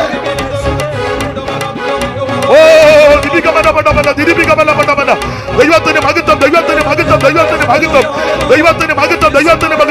മാറത്ത മൺകച്ച കെട്ടുവൻ ആകാശത്തെ വെള്ളിക്കോല് കൊണ്ട് അളക്കുന്നവൻ ഭൂമിയിലെ പൊടികളെല്ലാം നേടികൾ കൊള്ളിക്കുന്നവൻ ഇന്ന് രാത്രി നമ്മുടെ നടുവിൽ ഉലാവിക്കൊണ്ടിരിക്കുക. ധന്യനാകുന്ന ഏകാധിപതി അവർച്ചതയുള്ളവൻ. ഓ ദൈവത്തിന് മഹത്വം അർത്ഥനാ ജലാധാര വൈഡപ്പുടമനമണ്ഡല. ദൈവത്തിന് മഹത്വം ദൈവത്തിന് മഹത്വം, ദൈവത്തിന് മഹത്വം, ദൈവത്തിന് മഹത്വം, ദൈവത്തിന് മഹത്വം, ദൈവത്തിന് മഹത്വം. Hallelujah, hallelujah. കരമുയർത്തി ദൈവത്തെ സ്തുതിക്കാം. ഒരിക്കൽ കൂടി ദൈവത്തെ മഹത്വപ്പെടുത്താം. ഒരു മിനിറ്റ് ഒന്ന് എഴുന്നേറ്റ് നിൽക്കാമോ? എല്ലാവരും നമ്മുടെ കൺവെൻഷന്റെ സമാപന രാത്രിയാണല്ലോ. ദൈവം ഇതുവരെ സഹായിച്ചു. ഒരു മിനിറ്റ് ഒക്കുന്നെങ്കിൽ കരങ്ങൾ രണ്ടും ഒന്ന് ഉയർത്തി വീശി ദൈവത്തെ എല്ലാവരും മഹത്വപ്പെടുത്ത്. ഇന്നും എന്നേക്കും വേർപിരിയാതെ ക്രിസ്തുവിൻ കരങ്ങൾ വീശി ചേർന്ന് ഓ കരങ്ങൾ വീശി ക്രിസ്തുവിൻ കൂടെ ഒരിക്കൽ കൂടെ